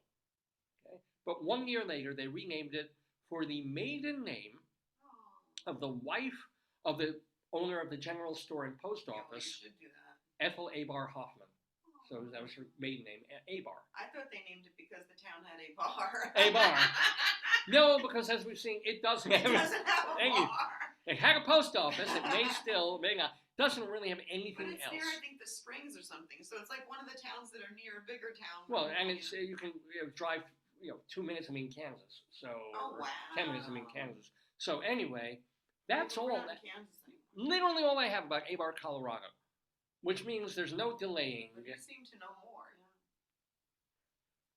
The poem that I am about to share with you, or as we call it, the Colorado Limerick of the Damned. Do you see that guy in the gray car? That's Jones, former mayor of Abarr. He had been the king of the Christian right wing until he got caught in a gay bar. Yes, ladies and gentlemen, that is our Colorado Limerick of the Damned. For comments and complaints, please send them to davesgoneby@AOL.com. davesgoneby@AOL.com. I try and read everything that you guys send in, whether it's on the Facebook page or messaging me there or emailing. One of the things you read first, not last. Yeah. Oh, yeah. But I'm very happy to hear from you. It means people are listening to the show. Even a thumbs up. Check your Facebook again for comments. Oh, yeah. So thank you, Marie, and all the people who... Who's the man I mentioned, the person I forgot? Stephen. There's Stephen. There was a Michael in there. There's folks who just giving me thumbs up and telling me how demented I am. Thank you very much. I put on your thing, they said, say something about what you're doing right now, and I said, Dave is live. I am live. I am live for just another minute or two because we basically finished the show. We had a wonderful program. By the way, I want to thank Rabbi Sol Solomon for being on the show too. His website is shalomdammit.com. Shalom, D-A-M-M-I-T, shalomdammit.com. So there's links to the interviews that he's done on this program, links to, and you can read his sermons. Oh, Tzvi. Yes, yeah. Tzvi. And you say Tzvi? Tzvi. Yeah. And I said, doing my show, and he gave you a... Thank you, Tzvi. And I think Tzvi If I'm not confusing him with the other Israeli we know, he lost a family member a couple of weeks ago. So our condolences to him. How do I stop you talking? You can never stop me talking, ever. You know that. You look great. You look great. Well, thank you, dear. Yeah, and you look Your great too. bunion thing was a little scary. I mean, that was. It's about bunion time. It's our PG rated I part did of it. delete a message from some phishing person who's like, I tried to email you, but I didn't call you. I left you a text message. Let's be friends. Yeah. Was she Asian with big tits? No. Oh. I was just. I couldn't see the thing. Yeah. Because if she was Asian with big tits, I would retrieve it. But anywho.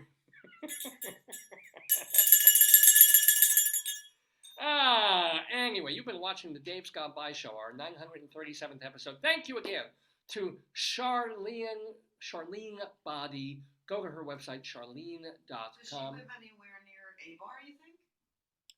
Yeah, because she'd be northeast. Mm-hmm. If she's in northern Denver, near Thornton, or in Thornton, she was pretty near us and fairly near Abarr. Abarr was going to be further east and north. But yeah, so absolutely just a delight to have her in. Rabbi Sol Solomon, go to shalomdammit.com. And then, let's see, what else? Thank you to all of you watching and listening and giving us, emojis and thumbs up and things like that here in the Daverhood. So, will we be here next week? Most likely. We're going to have another show next Saturday. Our first Saturday. Doing with. Yeah. We're I'll doing try it. that next week too. So, this is the end of episode number 937. Alas, alack. But oh boy, it's going to be episode number 938. So we're going to be really excited about that. And we won't have Charlynne here to bless us, but we will always be blessed by Mel. Let's all take a moment between Purim and Passover to just delight in the beauty, the wonder, and the joy that is Mel. And no, we're not related, and no, I've never met this man, but someday I hope to. Mel. Is there anything that we need to talk about there? Waiting for next week. Yeah. Do you want to talk about plumbing? Or Not not really? really. I really don't. That's personal. Thank you to the guys who fixed our Am I allowed to post pipe. this if I make some? I'll make color. Oh sure. I really don't want to. No, I'm talking. Nah. Just it's piping and plumbing and all that sort of thing.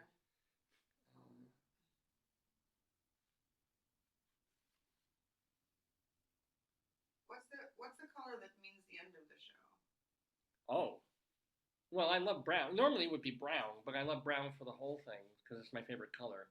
Oh, that's beautiful. That's lovely. I like it. They don't make it easy to post your stuff. I know. Thank you, dear. And Joyce just posted on Facebook. First I post doing my show, and then I post show 937 is done. Next week on to number 938. 938, ladies and gentlemen. We'll see you there next Saturday, 9 to noon and thereabouts, Eastern Time, here in the Daverhood with Dave's Gone By. Dave's gone by.